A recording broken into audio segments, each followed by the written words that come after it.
Next हमारे को क्या पढ़ना है, तरजागी वनडी कंसोलिडेशन थ्योरी। ठीक है, इसकी जो थ्योरीज है वो क्या है, इसकी जो अजम्पशंस है वो क्या है, अजम्पशंस ऑफ दी तरजागी। सबसे पहले मैंने बताया था क्या कि वो फुल्ली सैचुरेटेड का केस रहेगा, जो हमारी सॉइल है वो क्या रहेगी, फुल्ली सैचुरेटेड रहेगी, साथ में होमोजेनियस भी रहेगी। क्लियर हो गया, ठीक है ना, होमोजेनियस रहेगी। सेकंड ऑफ ऑल क्या मतलब सेम जगह पे हर जगह पे सेम प्रॉपर्टीज जो वो एग्जिबिट करेगा। सॉइल फुली रहेगी क्योंकि हम सेटलमेंट को क्या देख रहे हैं कि सेटलमेंट जो भी होगी वो सिर्फ और सिर्फ उस केस में होगी जब हमारा पोर वाटर प्रेशर जो है, जब हमारा पोर वाटर पानी जो है वो बाहर निकलेगा, जब वॉइड से पानी जो बाहर निकलेगा, और तभी हमारा क्या होगा, वॉल्यूम में रिडक्शन होगा। और वो इस वजह से नहीं होगा कि एयर की वजह से, तो वो नहीं है, हम नहीं चाहते कि उसमें इनिशियल सेटलमेंट देखने को मिले। हम क्या देख रहे हैं, सिर्फ और सिर्फ प्राइमरी कंसोलिडेशन को देख रहे हैं। क्लियर हो गया, मोर टेक्निकल टर्म में अगर मैं बात करूं तो फर्स्ट तुम्हारा हो गया। सेकंड ऑफ ऑल क्या है कि नॉर्मली जब हमारा पानी जो है वो हर डायरेक्शन में मूव करता है, वो वाई डायरेक्शन में भी मूव करता है, जेड डायरेक्शन में भी मूव करता है, और एक्स डायरेक्शन में भी क्या करता है, वो मूव करता है। पर इन जनरल हम क्या अज्यूम करें, सिर्फ और सिर्फ 1D फ्लो है, तो हम यहाँ पे बोलेंगे जो हमारा फ्लो है वो सिर्फ और सिर्फ वन डायमेंशनल है, दैट इज ओनली वर्टिकल। ठीक है ना, क्लियर हो गया, तो ये चीज तो हमारे को क्लियर होगी। थर्ड ऑफ ऑल क्या है, जो भी हम लोड लगा रहे हैं ना सॉइल पे, वो इंस्टेंटेनियस है और साथ में वो कांस्टेंट भी है। क्या है वो, इंस्टेंटेनियस भी है और वो साथ में क्या है, कांस्टेंट भी है। इसको पूरा लिख लो, INSTANTANEOUSLY, है ना, इंस्टेंटेनियसली है और साथ में कांस्टेंट भी है। ऐसा क्यों, दो केस देखते हैं। पहला केस, अगर जो मैं सॉइल ले रहा हूं और ये दूसरे सॉइल है, ठीक है, एक में क्या कर रहा हूं मैं, इंस्टेंटेनियसली सारा जो है लोड लगा रहा हूं और यहां पे क्या है, लोड हमारा कांस्टेंट है। ठीक है, तो उससे होगा क्या, उससे बहुत सारी चीजें होगी। सबसे पहली बात, जब भी हमारा लोड होता है ना, वो ट्रांसफर होता है दो चीजों में, या तो वो क्या लेगा, हमारे सॉइल के पार्टिकल्स लेंगे, प्लस या तो फिर क्या लेगा, वो पानी लेगा। ठीक है ना, जो भी लोड आता है ना वो दो चीजों में डिस्ट्रीब्यूट होता है, या तो दोनों लेंगे। पहला केस क्या हो गया, सॉइल हो गया, दूसरा केस क्या हो गया, पानी हो गया, तीसरा केस क्या हो गया, सॉइल प्लस पानी। तो जब इस सॉइल प्लस पानी दोनों हमारे लेते हैं, तो इसका मतलब क्या है कि सॉइल भी कुछ ले रहा है लोड और हमारा पानी भी कुछ लोड ले रहा है। जब पहला केस आएगा सिर्फ और सिर्फ किसका, पानी का केस आएगा, तो पानी के केस में हम क्या बोल रहे हैं कि जब हम लोड लगाएंगे ना, तो लोड की वजह से क्या होगा, जैसे हमने वर्टिकल लोड लगाया और इंस्टेंटेनियस लगाया, तो इससे क्या होगा, हमारा जो पोर वाटर प्रेशर है यानी जो यूआई है वो डेवलप होगा। मैंने आपको पहले बताया कि यूआई कैसे डेवलप होता है, तो वहां पे यूआई डेवलप होता है, यानी एक्सेस पोर वाटर प्रेशर जो है वहां पे डेवलप होता है, यानी जो भी प्रेशर है वो सिर्फ और सिर्फ पानी लेगा इन टर्म्स ऑफ यूआई। ठीक है, मतलब ऐसे बोल सकते हैं कि डेल्टा यू जो है उसको हम रिप्रेजेंट कर सकते हैं एज अ यूआई, मतलब change in pore water pressure is equals to U I, और यूआई क्या है, एक्सेस पोर वाटर प्रेशर। ये चीज मैंने पहले आपको क्लियर किया है ना। सेकंड ऑफ ऑल क्या है कि ये चीज तो होगी, ये क्या हो गया, इंस्टेंटेनियस केस। मान लो कि ग्रेजुअल कर रहे हैं, मान लो थोड़ा सा लोड अभी लगाया, तो क्या होगा, थोड़ा थोड़ा क्या होगा, हमारा पानी जो है बाहर बाहर निकलना शुरू हो जाएगा। क्लियर हो गया, फिर इंस्टेंटेनियसली तो पानी हमारा बाहर नहीं निकलता। आप ये चीज जानते हो ना, जब भी हमारा लोड लगेगा तो ऐसा नहीं है कि access pore water pressure develop हुआ और पानी जो एकदम से बाहर निकल गया, ऐसा तो होता नहीं है, थोड़ी टाइम लेता है, टाइम डिपेंडेंट होता है। दैट इज वाई जो पानी बाहर निकलने में क्या है, थोड़ी सी रेजिस्टेंस आती है, बिकॉज क्या पता उसके पोर्स छोटे हो, बहुत ज्यादा छोटे हो, तो टाइम लगेगा उसको बाहर निकलने में, जिसकी वजह से क्या है कि पहले टर्म में पानी जो है सारा लोड ले लेगा, सिर्फ और सिर्फ सॉइल जो है वहां पे नो लोड दे, मतलब सॉइल जो है कोई भी लोड नहीं लेगा। लेकिन जब मैं ग्रेजुअली लोड लगाऊंगा, मतलब समय समय के बाद, फॉर एग्जांपल मैंने एक मंथ ऐसे किया कि पहले मैंने थोड़ा सा लोड लगाया, फिर उसके बाद मैंने क्या किया कि कुछ टाइम के बाद मैंने उस लोड को लगाना, तो उसकी वजह से क्या है कि हमारा पोर वाटर प्रेशर जो है वो बाहर निकलना चालू हो जाता है जैसे ही लोड लगता है, मतलब चालू नहीं हो जाता, मतलब थोड़ा सा टाइम लेता है, फिर उसके बाद पानी जो है बाहर निकलने लग जाता है। तो हम नहीं चाहते कि ऐसा हो, हमने उसकी क्या करनी, कैलकुलेशन करनी है। और सिमिलरली ग्रेजुअल लोड में ये चीज हो सकती है। ग्रेजुअल लोड में क्या होगा, पानी हमारा बाहर निकल जाएगा, जिसकी वजह से हम उसको कैलकुलेट ही नहीं कर पाएंगे। दूसरा, लोड हम फ्लक्चुएट नहीं कर रहे, लोड जो है वो हम सेम ही रख रहे हैं, कांस्टेंट ही रख रहे हैं थ्रू आउट। अगर जब आप लोड बढ़ाते जाओगे तो जितना ज्यादा लोड होगा उतना ज्यादा सेटलमेंट होगा, उतना ज्यादा पानी जो है बाहर निकलेगा। तो ये थर्ड जो है वेरी इंपॉर्टेंट है कि लोड जो है वो इंस्टेंटेनियस है और साथ में ही क्या है, वो कांस्टेंट भी है। समझ में आया। दूसरा क्या है, जो चौथा क्या है हमारे पास, चौथा ये है कि जो हमारी सेकेंडरी कंसोलिडेशन जो है हम उसको अज्यूम नहीं कर रहे, जो हमारा पार्टिकल का रीअरेंजमेंट है ना, उन सबको हम नहीं देख रहे, हम सिर्फ और सिर्फ किसकी देख रहे हैं, कंसोलिडेशन देख रहे हैं, सिर्फ और सिर्फ प्राइमरी कंसोलिडेशन को ही हम कैलकुलेट कर रहे हैं। इसका मतलब क्या है कि सेकेंडरी जो हमारा प्लास्टिक डिफॉर्मेशन है ना, जो हमारा क्या है कि जो हमारा पार्टिकल्स का रीअरेंजमेंट है ना, उसको हम नहीं देख पा रहे। क्लियर हो गया, तो वो कंसीडर भी नहीं हो रहा है, सॉरी देखने की बात नहीं है, वो क्या होता है, बहुत ज्यादा टाइम टेकन होता है। तो उसके लिए अगर जो टाइम हमारे पास इनफाइनाइट होगा ना, मतलब बहुत टाइम तक हमको देखना पड़ेगा कि पार्टिकल जो है वो चेंज हो रहे हैं। दैट इज वाई हम सेकेंडरी कंसोलिडेशन को यहाँ पे लेते नहीं है, और प्रैक्टिकल वो पॉसिबल भी नहीं, आप इतना टाइम तो है नहीं कि आप ये सब चीजें करो। तो दैट इज वाई हम प्राइमरी कंसोलिडेशन को ले रहे हैं। फर्स्ट, फुली सैचुरेटेड होमोजेनियस है, फ्लो 1D है, और लोड जो है इंस्टेंटेनियस है और साथ में कांस्टेंट है। फोर्थ आपको पता लगे, ठीक है ना। तो वैसे ही क्या बोला कि तरजागी 1D कंसोलिडेशन अगर हमें पढ़ना है ना, तो तरजागी ने बोला कि अगर आपको ऐसा करना है ना, आप ऐसा करो कि स्प्रिंग ले लो। क्या करो, स्प्रिंग ले लो, पूरा मटेरियल के पिस्टल ले लो, और साथ में क्या करो, एक कांस्टेंट लोड लगाओ, इंस्टेंटेनियस लोड लगाओ, और चेक करो कि, और साथ में क्या लो, पानी लो, यानी एक विस्कस एलिमेंट ले लो जो कि है पानी है। क्लियर हो गया। इसकी वजह से क्या होगा, इसकी वजह से ये होगा कि जैसा सॉइल में होता है कि सॉइल में लोड लगाने पर क्या होता है कि वो कंप्रेस होता है, सॉइल पे भी जब लोड लगाते हैं वो भी कंप्रेस होता है, जब लोड हटाते हैं तो वो क्या होता है, दोबारा से क्या हो जाता है, वो अपनी स्वेल हो जाता है। वैसे स्प्रिंग में भी होता है, जैसे लोड लगाते हैं स्प्रिंग वापस से क्या हो जाता है, वो अपनी शेप को गेन कर लेता है। तो इसलिए उसने बोला कि स्प्रिंग एनालॉजी के हिसाब से आप पढ़ो इसे, ठीक है ना, कि आप स्प्रिंग एनालॉजी से पढ़ो ताकि आपको ज्यादा अच्छे से अंडरस्टैंड हो सके, क्योंकि सेम दोनों चीजें क्या है, वो जो हम चीज निकालना चाहते हैं कि सॉइल से जो पानी निकल रहा है वो किस रेट में निकल रहा है, उसकी द रेट ऑफ कंसोलिडेशन को चेक करना है हमें। तो दैट इज वाई हम बोल सकते हैं कि तरजागी वंडी कंसोलिडेशन को हम किससे पढ़ सकते हैं, स्प्रिंग एनालॉजी से पढ़ सकते हैं। इसलिए हमने यहाँ पे क्या किया, यूज स्प्रिंग को इस्तेमाल किया। क्लियर हो गया।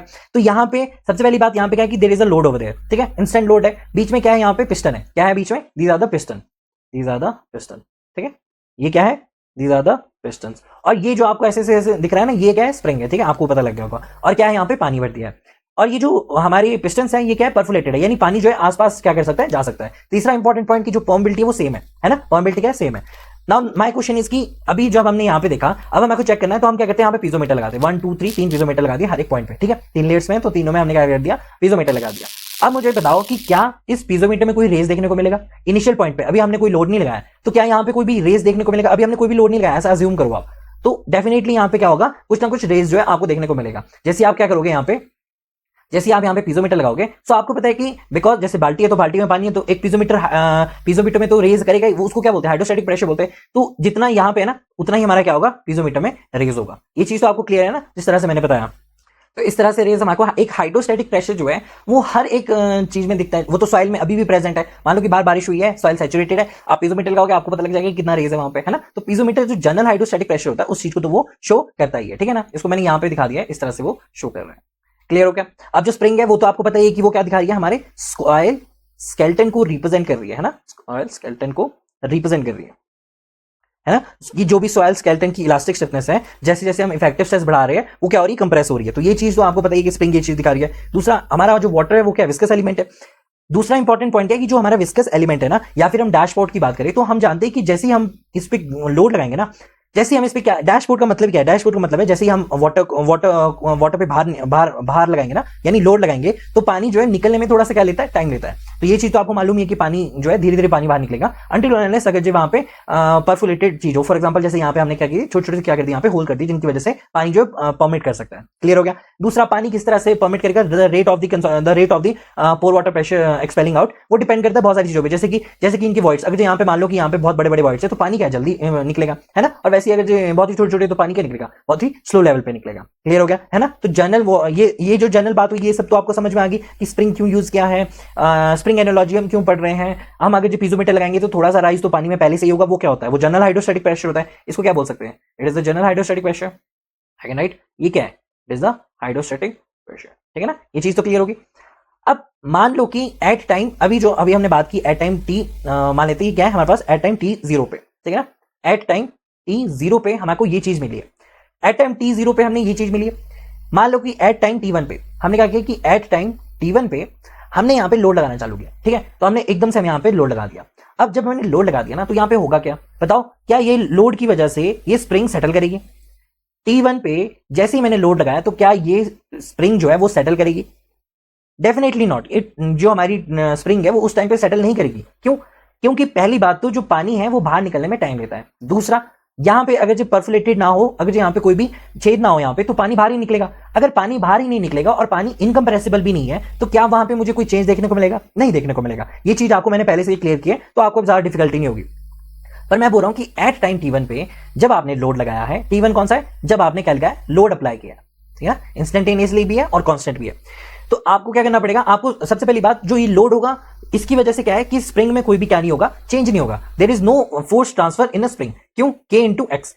क्या स्प्रिंग में कोई भी हमको डिस्प्लेसमेंट देखने को मिलेगी, डेफिनेटली नॉट। क्यों नहीं देखने को मिलेगी, क्योंकि सबसे पहली बात पानी को निकलने में टाइम लगता है। दूसरा इंपॉर्टेंट पॉइंट क्या है कि सारा जो लोड है ना वो दो चीजें क्या, तीन चीजें लेती है। पहली, या तो वो क्या लेगी, सॉइल लेगी, वो सारा का सारा लोड। क्या अभी सॉइल ले रही है, नहीं, सॉइल तो नहीं ले रही। तीसरा, या तो वो सॉइल लेगी साथ में, या वो पानी लेगा, ठीक है, सॉइल लेगी या तो फिर पानी लेगा। तो बताओ क्या यहाँ पे सॉइल और पानी ले रहा है, बताओ, डेफिनेटली नॉट। ऐसा क्यों, क्योंकि यहाँ पे सॉइल प्लस पानी है, सिर्फ पानी नहीं है। सॉइल जो है उसमें कोई भी क्या नहीं हो रही है, चेंज नहीं हो रहा है, there is no deformation in the soil. इसका मतलब क्या है, थर्ड भी हमारा रॉन्ग हो जाएगा। तो कौन ले रहा है लोड, सिर्फ और सिर्फ हमारा यहाँ पे कौन ले रहा है, पानी ले रहा है, ठीक है, पानी ले रहा है। तो पानी ले रहा है तो यहाँ पे तो कुछ चेंज देखने को नहीं मिल रहा, मतलब ये लोड गया तो गया कहाँ, ये लोड डेवलप होता है as a excess pore water pressure. मतलब ये है कि अभी पानी ने लोड लिया है तो हमें पीजोमीटर में एक जनरल राइज देखने को मिलेगा, एक मतलब सडन राइज आपको देखने को मिलेगा। तो एट टाइम T1 पे आपको क्या देखने को मिलेगा, राइज देखने को मिलेगा। मतलब ये है कि अब जो है ना वो सारा का सारा लोड किसने ले रखा है, पानी ने ले रखा है। तो किसी पर्टिकुलर टाइम पे अगर मैं ये तो ऐसे बनाया ना, जैसे हमने T1 की बात की तो T1 में क्या होगा कि जो हमारा पानी है ना, अगर जो हमारा ये पानी है इसने सारा लोड ले लिया है तो हम बोलते हैं कि एट टाइम T1 पे, मान लेते हैं एट टाइम T1 पे, ठीक है ना, एट टाइम T1 पे सारा का सारा लोड किसने ले लिया है, पानी ने ले लिया है। तो हम यहां पे बोल सकते हैं कि इस तरह से हमको पीजोमीटर में राइज देखने को मिलेगा। और ये जो राइज है वो बेसिकली है क्या, वो राइज जो है वो बेसिकली है एक्सेस पोर वाटर प्रेशर। क्या है ये, एक्सेस पोर वाटर प्रेशर, ठीक है, एक्सेस पोर वाटर प्रेशर। अब मुझे बताओ कि रेड वाला बनेगा या फिर हरे वाला बनेगा। अगर जब मैं बोल रहा हूं ना कि अभी एक्सेस पोर वाटर प्रेशर जो है डेवलप हुआ है, यानी UI जो है यहां पे क्या हुआ है, डेवलप हुआ है, ठीक है।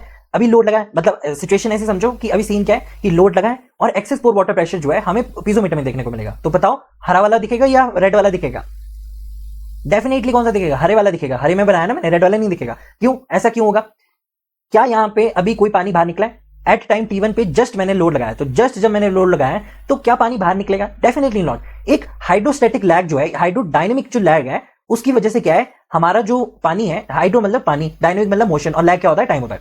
तो हाइड्रोडायनेमिक लैग की वजह से हमारा पानी जो है बाहर निकले में थोड़ी सी रेजिस्टेंस दिखाएगा, मतलब बाहर निकलेगा लेकिन थोड़ा सा क्या लेगा, वो टाइम लेगा। तो दैट इज वाई यहां पे जो ड्रॉ होगा सबसे पहले एट टाइम T1 पे, जस्ट मैंने जैसे लोड लगाया तो मैं क्या बोल सकता हूं कि T1 पे हमें कुछ भी क्या नहीं दिखेगा, मूवमेंट नहीं दिखेगा। तो यहां पे हम बोल सकते हैं या T1 ले लो या इसको 0 ले लो, है ना। 0 से हम बात करते हैं, मान लेते हैं कि एट टाइम 0 पे, 0 क्यों बोल रहा हूं मैं, क्योंकि अभी क्या हमने कुछ भी नहीं देखा, अभी हमने जस्ट लोड लगा दिया है। तो T0 पे कुछ भी हमको मूवमेंट जो है देखने को नहीं मिलेगी और सब में same kind of access pore water pressure जो है डेवलप होगा। क्लियर हो गया।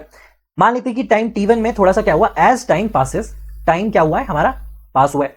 अब टाइम जब पास हुआ है तो बताओ क्या पानी बाहर निकलेगा, डेफिनेटली पानी हमारा बाहर निकलेगा। क्यों निकलेगा पानी, क्योंकि ये जो हमारी प्लेट्स है यहां से क्या है, यहां से ऊपर से निकल सकता है पानी, ठीक है ना। और ये क्या है, परफोरेटेड प्लेट्स है, जिसकी वजह से क्या है कि यहां पे जो भी पानी डेवलप हुआ है वो पानी क्या निकलने लग जाएगा, बाहर निकलना शुरू हो जाएगा। तो हम क्या बोल सकते हैं, पानी जो है बाहर निकलना शुरू हो जाएगा। अब परफोरेटेड प्लेट्स जो है वो ऊपर है और परफोरेटेड प्लेट्स नीचे नहीं है, यहां पे नहीं है, ये क्या है, आइसोलेटेड है, जिसकी वजह से पानी जो है कहीं से भी बाहर नहीं निकल सकता है। लेटरल मूवमेंट यानी साइड वाइज तो हम कैलकुलेट नहीं करते हैं, हम सिर्फ वर्टिकल डायरेक्शन में पानी को बाहर निकलने के लिए वो पाथ देते हैं। पहली बात तो जो पानी हमारा बाहर निकलेगा वो सिर्फ और सिर्फ कहां से निकलेगा, ऊपर वाली से निकलेगा। इतना चीज क्लियर हो गया। अब मुझे बताओ कि मान लेते कि ये L1 हो गया, ये L2 हो गया और यहां पे L3 हो गया। बताओ किसमें सबसे फास्ट पानी निकलेगा, बताओ क्या वो L1 में होगा, L2 में होगा या L3 में होगा। सबसे ज्यादा पानी किससे निकलेगा बताओ, डेफिनेटली सबसे ज्यादा पानी जो है वो L1 से निकलेगा। क्यों निकलेगा L1 से, क्योंकि परफोरेटेड प्लेट्स जो है सिर्फ और सिर्फ ऊपर ही दे रखी है। ये क्या है, ये तो परमिट कर रहा है पानी को यहां से ट्रांसफर होने के लिए, परे ऊपर जाने के लिए, है ना।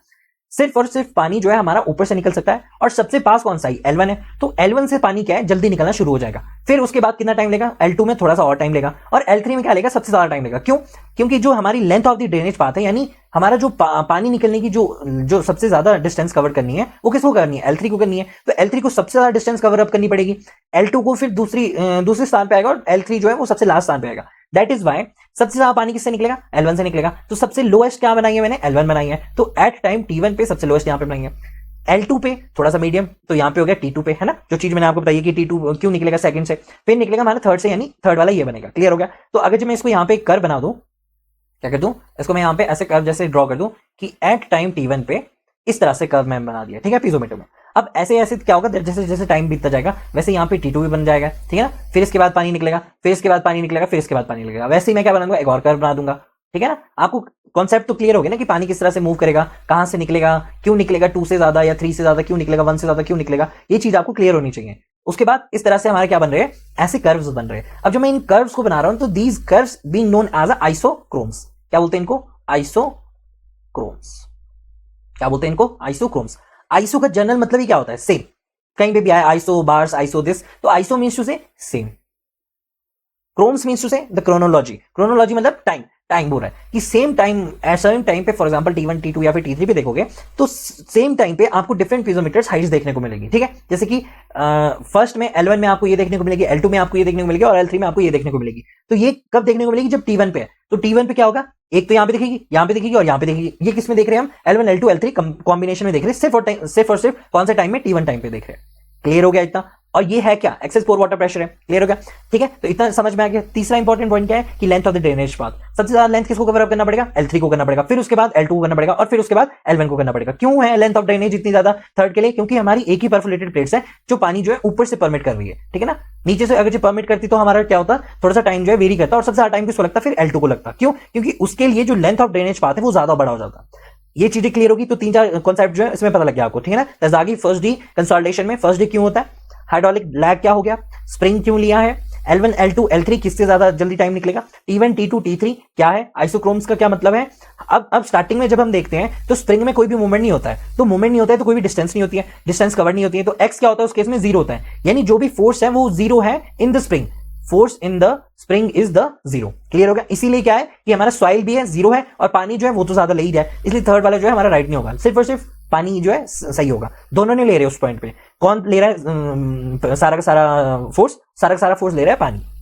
ठीक है, अब यही चीज जो है मैंने यहां पे भी बनाई है जो आपको और भी अच्छे से अंडरस्टैंड हो जाएगी कि ये तो पहला केस हो गया है ना, जहां पे सब कुछ क्या है, सब कुछ सही है। हमने यहाँ पे क्या नहीं लगाया? पानी। अभी हमने कोई भी क्या नहीं लगाया? यहाँ पे लोड नहीं लगाया। तो ये तो सर्टेन पॉइंट ऑफ टाइम की बात है जब हमने कोई भी लोड नहीं लगाया, तो एक इनिशियल राइज यानी हाइड्रोस्टैटिक प्रेशर वो तो जनरली होता ही है। इस हाइड्रोस्टैटिक प्रेशर की वजह से सेटलमेंट नहीं होगी। अगर जो कोई तुमसे पूछे ना कि हाइड्रोस्टैटिक प्रेशर की वजह से सेटलमेंट होती है, तो you are wrong. Hydrostatic pressure की वजह से सेटलमेंट नहीं होती, वो तो जनरली होता भी है हर पानी, हर सॉइल में। बाहर बारिश हुई, सॉइल को देखा, पीजोमीटर निकाला, क्या इसकी वजह से कोई सेटलमेंट होगा? Definitely not. इसकी वजह से नहीं होता है। सेटलमेंट जो होता है वो यूआई की डेवलपमेंट की वजह से होता है। तो सबसे बड़ा फैक्टर कौन सा है? यूआई। आपसे कोई पूछे कि settlement is a function of effective stress, बिल्कुल सही, हम बोलेंगे इफेक्टिव स्ट्रेस का फंक्शन है। लेकिन अगर आपसे कोई पूछे कि कंसोलिड सेटलमेंट जो है वो क्यों हो रहा है, सेटलमेंट क्यों हो रहा है, उसका मेन कारण क्या है? एक्सेस पोर वाटर प्रेशर या फिर इफेक्टिव स्ट्रेस? तो आप हमेशा क्या बोलोगे कि एक्सेस पोर वाटर प्रेशर जो है उसकी वजह से ही क्या होगा हमारा, सबसे पहले क्या होगा हमारा यहाँ पे सेटलमेंट देखने को मिलेगी। क्यों? ऐसा क्यों?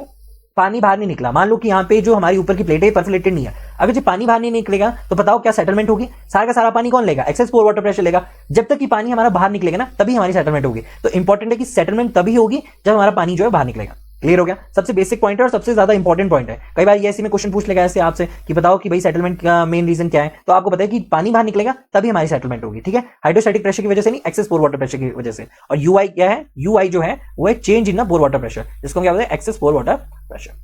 ठीक है ना, मैं बता रहा था आपको यहाँ पे बहुत सारे ऐसे स्टेप्स हैं। पहले स्टेप्स में एक जनरल हाइड्रोस्टैटिक प्रेशर रेंज दिखेगा। ठीक है, अब जैसे जैसे टाइम पास होता है हमको पता है कि पानी जो है वो बाहर निकलेगा, जिसकी वजह से एक्सेस पोर वाटर प्रेशर क्या डिक्रीज होता जाएगा। हर एक पीजोमीटर में एक्सेस पोर वाटर प्रेशर जो है हमको डिक्रीज होता हुआ देखने को मिलेगा। मान लो पहले L1 से सारा पानी निकल गया, ठीक है। सेकंड ऑफ ऑल क्या होगा? अब क्या होगा हमारे पास? ये होगा हमारे पास थर्ड स्टेप में क्या होगा? जैसे जैसे आपने T1 के लिए देखा वैसे आप T2 के लिए देखो, वैसे क्या होगा आपको T3 के लिए भी देखने को मिलेगा। क्लियर होगा? लेकिन इसमें भी एक और इंपॉर्टेंट पॉइंट है, आपको दिख रहा है यहाँ पे मैंने ब्लू सा और बना रखा है। जनरली क्या होता है ना, जब भी हम बात करते हैं कंसोलिडेशन की यानी प्राइमरी कंसोलिडेशन की जब भी हम बात करते हैं ना, तो आपको पता है कि सेकेंडरी कंसोलिडेशन कब होगा? जब हमारा सारा का सारा पानी जो है निकल जाएगा। सारा का सारा पानी निकल जाएगा, इसका मतलब क्या है? इसका मतलब ये है कि हमारा एक सर्टेन टाइम पे, अगर मैं इनफाइनाइट टाइम दे दूं ना, मान लो कि मैं टी इनफाइनाइट बोल दूं, तो टी इनफाइनाइट पे ही हमारी जो है सारी पीजोमीटर दोबारा से हाइड्रोस्टैटिक प्रेशर पे पहुंच जाएगी। अदरवाइज ना ऐसा नहीं होता है। टी इनफाइनाइट पे ही हमारी क्या होती है? जो कंसोलिडेशन होती है, फर्स्ट कंसोलिडेशन होती है, वो क्या होती है? कंप्लीट होती है। और फिर यूआई जो होता है उस केस में क्या होता है? जीरो होता है। यूआई जीरो क्यों होगा? क्योंकि जो भी हमको यहां से लेकर यहां तक रेंज देखने को मिला है वही एक्सेस पोर वाटर प्रेशर है। अगर जी यही खत्म हो जाए तो यूआई यहां पे आप पहुंच चुका है, अब तो यूआई तो जीरो हो गया। अब क्या बचा? सिर्फ हाइड्रोस्टैटिक प्रेशर बचा। तो जब टाइम इनफाइनाइट होता है ना तभी ऐसा पॉसिबल होता है। जैसे कि इसको समझने के लिए क्या, आपने कभी होली में पिचकारी मारी है? उस पिचकारी में क्या करते हैं आप? पानी लेते हैं और यहां से क्या करते हैं? पानी जो है बाहर फेंकते हैं और पानी क्या करता है? यहां से बाहर मूव करता है। आप चाहे ये जो पिस्टन है इसको यहां तक भी ले आओगे ना, आपको देखने को मिलेगा यहां पे कुछ ना कुछ क्या है? पानी रहता ही रहता है।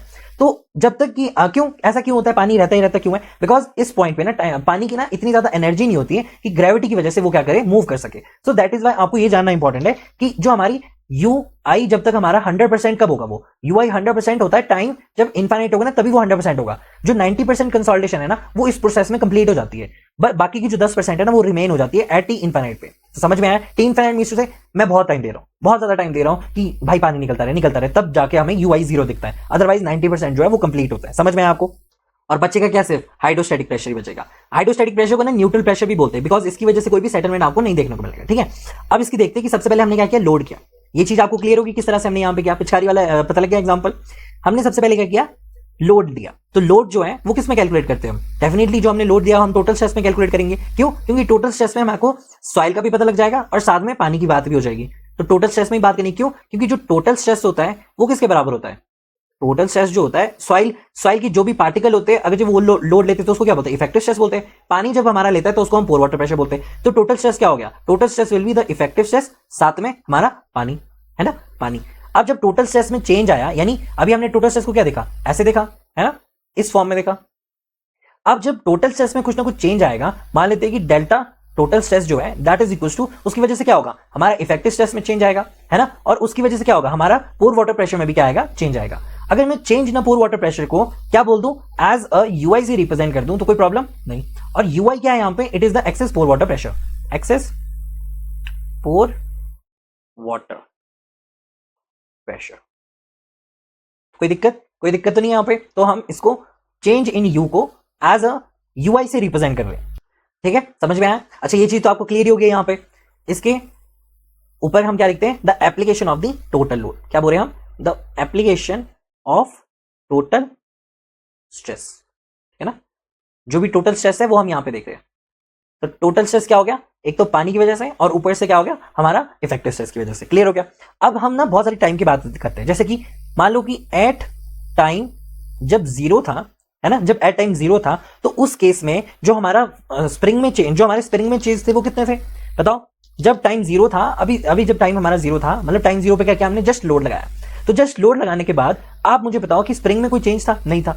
इसका मतलब क्या है कि force in the spring is equals to zero. हमारे ये चीज पता है, तो हम क्या बोल सकते हैं कि एट टाइम जीरो पे हमारे पास क्या है? एट टाइम जीरो पे जो कि हमारे पास क्या है? एट टाइम जीरो पे क्या था हमारे पास? कि जो फोर्स इन द स्प्रिंग है दैट इज इक्वल्स टू के इंटू एक्स। क्या स्प्रिंग में कोई भी डिस्प्लेसमेंट था? तो नो डिस्प्लेसमेंट ओवर देयर, जिसकी वजह से एक्स क्या हो गया? जीरो हो गया। तो फोर्स इन द स्प्रिंग क्या हो जाएगा? फोर्स इन द स्प्रिंग जो है वो बराबर हो जाएगा जीरो के। तो मतलब there is no displacement in the spring. एक तो चीज मालूम होगी, फोर्स स्प्रिंग हो गया, तो सारा का सारा लोड लिया किसने? हमारा पानी ने लिया। तो उस केस में जो हमारा टोटल स्ट्रेस होगा वो किसके बराबर हो जाएगा? हमारा यूआई के बराबर हो जाएगा। ये चीज बिल्कुल क्लियर है। कैसे आई है? क्योंकि टोटल स्ट्रेस जो है, change in the total stress किसके बराबर है? जो भी change in the effective stress है, साथ में plus change in the you, है ना। और यू को क्या लिख सकता हूं मैं? It can be represented as U I. ये चीज मैंने बताई आपको। टोटल स्ट्रेस जो हमारा इफेक्टिव स्ट्रेस है वो अभी क्या? इफेक्टिव स्ट्रेस है वो तो जीरो है। क्यों? क्योंकि हमारे सॉइल के सॉलिड से उसने कोई भी लोड नहीं लिया, तो ये क्या हो जाएगा? जीरो हो जाएगा। तो सारा का सारा लोड किसने ले लिया? यूआई ने ले लिया। तो वही चीज यहां पे बताई है कि जो भी टोटल स्ट्रेस है वो किसने लिया है? हमारा यूआई ने लिया है। ठीक है, और इसको क्या बोलते हैं हम? It is the access pore water. आपको पता है एक्सेस पोर वाटर, यहां पे बोल सकते हैं कि एक्सेस पोर वाटर प्रेशर जो है वो क्या हो गया? डेवलप हो गया, डेवलप हो गया। क्लियर हो गया? एट टाइम टी जीरो पे एक्सेस पोर वाटर प्रेशर क्या होगा? हमारा उस पॉइंट पे डेवलप होगा। अब ये डेवलप का मतलब सेंस आपको पता लग गया ना मैं क्या बोलना चाह रहा हूं? कि हमको टी जीरो पे इस तरह से देखने को मिलेगा, यानी यहां से लेकर यहां तक पानी जो है मूव कर चुका है। तो इसी को हम क्या बोलेंगे? एक्सेस पोर वाटर प्रेशर बोलेंगे। ठीक है, एट टाइम टी वन पे क्या हो रहा है? एट टाइम टी वन पे ये हो रहा है, एट टाइम, मान लो एट टाइम टी वन पे हम देखते हैं, तो एट टाइम टी वन पे हमें क्या पता है कि जो हमारा टोटल स्ट्रेस है, total stress is equals to किसके बराबर है? जो भी इफेक्टिव स्ट्रेस है, इफेक्टिव स्ट्रेस कितना हो गया?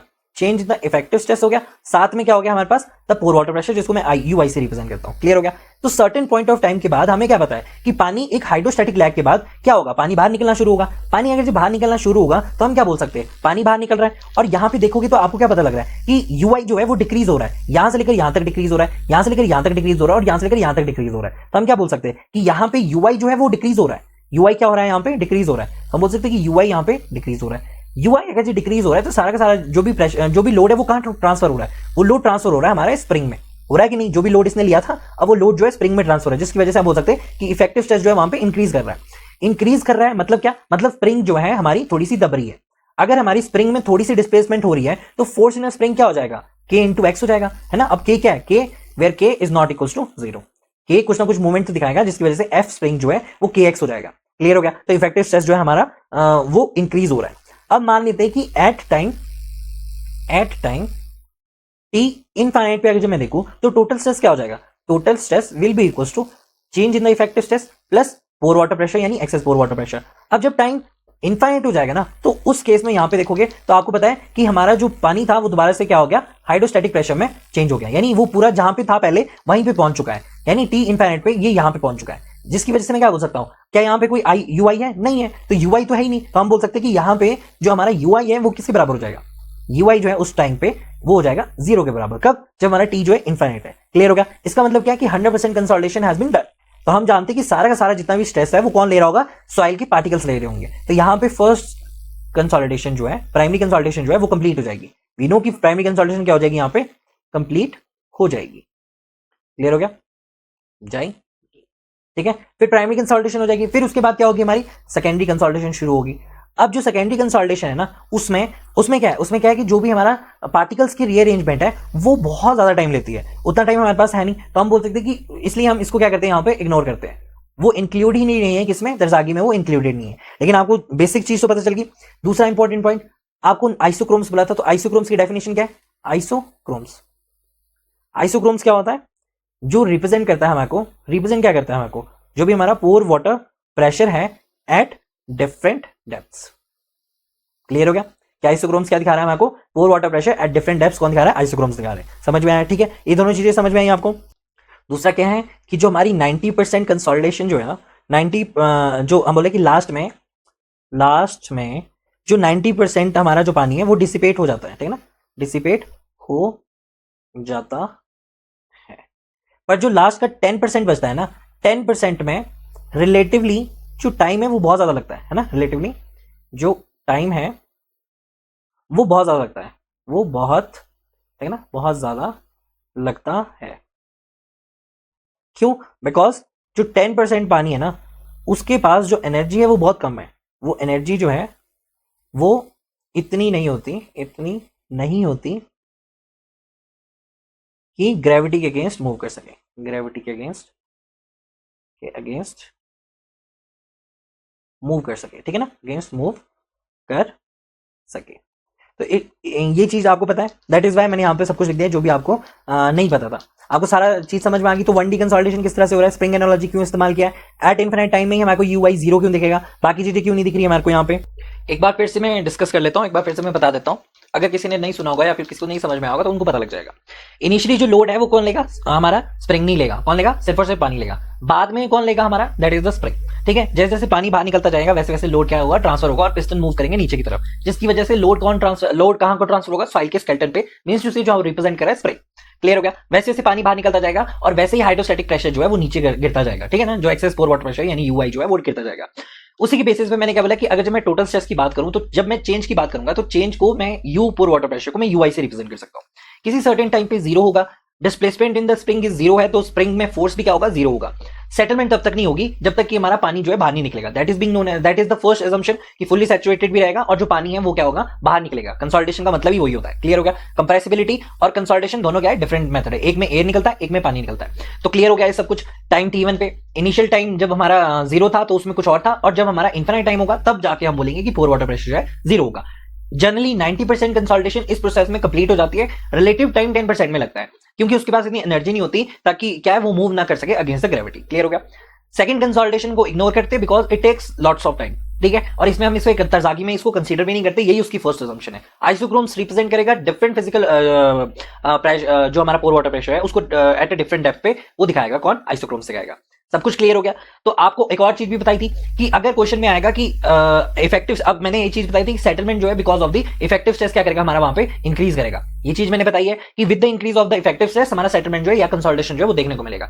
लेकिन इसका मेन बेसिक रीजन क्या है, बेसिक रीजन तो यही है कि जब हमारा UI डिक्रीज होगा तब जाके लोड ट्रांसफर होगा।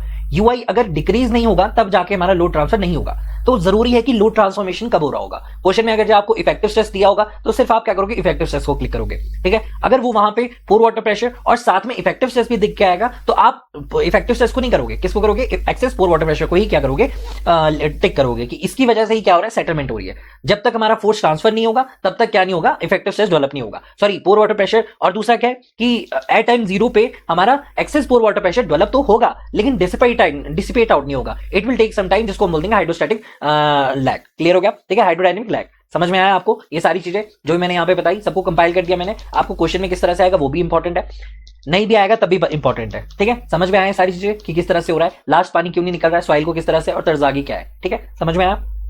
जो 3-4 इसके असम्पशंस थी वो भी मैं लिख देता हूं, बाकी तो मैंने लिख दिए थे ना, बाकी के जो इंपॉर्टेंट है कौन कौन से, एक तो 6th वन क्या है, जो हमारा हाइड्रोडायनेमिक जो लैग है उसको उसने कंसीडर किया है, इज कंसीडर्ड, ठीक है ना, इन the form of a dashpot. Clear हो गया। हाइड्रोस्टैटिक लैग को उसने कंसीडर किया है जहां पे उसने प्लास्टिक लैग को इग्नोर किया है, इग्नोर। प्लास्टिक लैग क्या है वहां पे, इग्नोर्ड है। क्लियर हो गया, ठीक है। और क्या बोला था 7th कि सेकंड जो सेकेंडरी कंसोलिडेशन है उसको उसने इग्नोर किया है। कंसोलिडेशन को क्या किया है, इज नॉट कंसीडर्ड। क्या नहीं है, इज नॉट कंसीडर्ड बिकॉज क्या है, बिकॉज द जो हमारा सॉइल पार्टिकल्स है वो क्या है, इनकम्प्रेसिबल है, आर इनकम्प्रेसिबल। क्लियर हो गया। 7th क्या है, 8th क्या है हमारे पास, जो लोड इंक्रीमेंट है वो क्या है, स्मॉल है, ठीक है ना, जिसकी वजह से हम क्या बोल सकते हैं, हेंस जो स्ट्रेन है किसमें, coming on soil is small, ठीक है ना। सॉइल सैंपल लिख दो यहां पे, सॉइल सैंपल इज स्मॉल, जिसकी वजह से क्या है, जो कॉफिशिएंट ऑफ कंप्रेसिबिलिटी है यानी एवी, और जो कॉफिशिएंट ऑफ कंसोलिडेशन है यानी सीवी इज कांस्टेंट, ठीक है ना। लोड इंक्रीमेंट कम है तो इसकी वजह से क्या होगा, हमारे पास जो भी हमारे पास एवी की वैल्यू आएगी वो क्या आएगी, कम आएगी, ठीक है ना। मैंने आपको बताया इस तरह से आता है। तो जब हम बात करेंगे लोड इंक्रीमेंट की, तो आपको पता है कि सबसे पहली बात, लोड इंक्रीमेंट कम होगा तो जो हमारा सिग्मा 1 से सिग्मा 2 को जा रहा है, ठीक है ना, ये क्या है सिग्मा 1 और ये क्या है सिग्मा 2, सिग्मा 1 से सिग्मा 2, तो इन दोनों का जो डिस्टेंस है वो क्या है, बहुत ज्यादा लेस है, जिसकी वजह से जो डेल्टा वॉइड रेशियो में चेंज है वो भी क्या होगा, बहुत ज्यादा कम होगा। इसकी वजह से हम क्या मान सकते हैं कि थ्रू आउट जो प्रोसेस है उसमें क्या रहेगा, ये कांस्टेंट रहेगा, ठीक है ना। तो slope of the A V will be constant. As general तो स्लोप ऑफ द एवी क्या रहता है, वो डिपेंड करता है इफेक्टिव स्ट्रेस पे, पर इफेक्टिव स्ट्रेस ही बहुत ज्यादा स्लो है, कम है, तो हम क्या बोल सकते हैं कि कांस्टेंट ऑफ कंप्रेसिबिलिटी एवी भी क्या रहेगा, कांस्टेंट रहेगा। और कोएफिशिएंट ऑफ कंसोलिडेशन सीवी तो जनरली क्या रहता है, सीवी के बारे में भी अभी हम बात करेंगे, जो तरजागी ने दिया है ना। अच्छा, हम यहीं पे बात कर लेते हैं, जो हमारी तरजागी की 1D कंसोलिडेशन थ्योरी है ना, उसमें कुछ इक्वेशन भी है जो तरजागी ने हमको दे रखी है। कौन कौन सी इक्वेशन है, सबसे पहली बात उसने बोला है, जो rate of change of pore water pressure जो है, जिसको हम क्या बोलते हैं, which is also known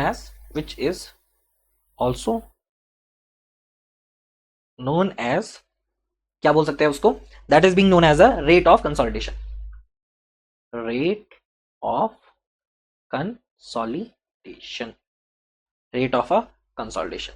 rate of change of pore water pressure with respect to change in the time, है ना। टाइम के चेंज पे हम क्या देख रहे हैं, पोर वाटर प्रेशर कैसे चेंज हो रहा है, तो वो किसके बराबर है, दैट इज इक्वल टू, ये इक्वेशन किसने दे रखी है, this equation is being given to us तरजागी।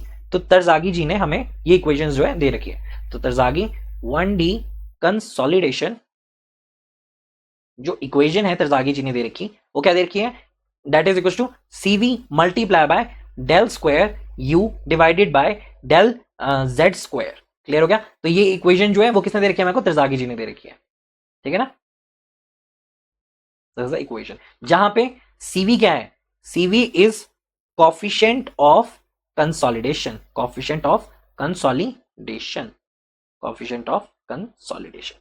Now the question is कि ये वाली फॉर्म हमारे पास आई कहां से, है ना, ये वाली फॉर्म कहां से हमारे पास आई। तरजागी 1D कंसोलिडेशन इक्वेशन जनरली ये होती है। अच्छा, इसको हम ड्राइव करते हैं, किस तरह ड्राइव करेंगे, तो हमें पता है कि जो डार्सी की बेसिक फॉर्म होती है वो क्या होती है, जो डार्सी की बेसिक फॉर्म होती है वो क्या होती है, आई कैन से कि V is equals to KI ये होती है ना। जब हम इस डार्सी वेलोसिटी में से रिप्रेजेंट करते हैं तो हम इसी तरह से रिप्रेजेंट करते हैं उसको। आई नो कि जो Q होता है वो किसके बराबर होता है, KI A के बराबर होता है ना। तो यहाँ पे A अगर मैं नीचे ले आऊं तो I can write this can be represented as V। तो V की रिप्रेजेंट V क्या हो गया हमारे पास, डार्सी वेलोसिटी हो गया। तो Darcy velocity can be represented as V equals to K into I। Clear हो गया, ठीक है। यहाँ पे लिख भी देता हूँ notation, V is the Darcy velocity over here, और इसकी यूनिट्स क्या होंगी, मीटर पर सेकेंड। ये क्या हो गया हमारे पास, the permeability, it is the permeability, you know that. और आई क्या होता है हमारे पास, it is very important to know कि आई का यहाँ पे कन्वर्जन किस तरह से होगा। आई क्या होता है, that is the hydraulic gradient. I know कि आई क्या है हमारे पास, it is the hydraulic gradient, hydraulic gradient. Clear हो गया? इसको मैं किस तरह से रिप्रेजेंट करता हूं, change in the H divided by the length, है ना। और ये क्या है, एक तरह की क्या है ये, इट इज द फाइनेस्ट, ये क्या है, ये एक फाइनाइट डिफरेंस फॉर्म है। मतलब ये है कि जो हेड का चेंज है ना वो टोटल लेंथ से डिवाइड किया गया है यहाँ पे, है ना।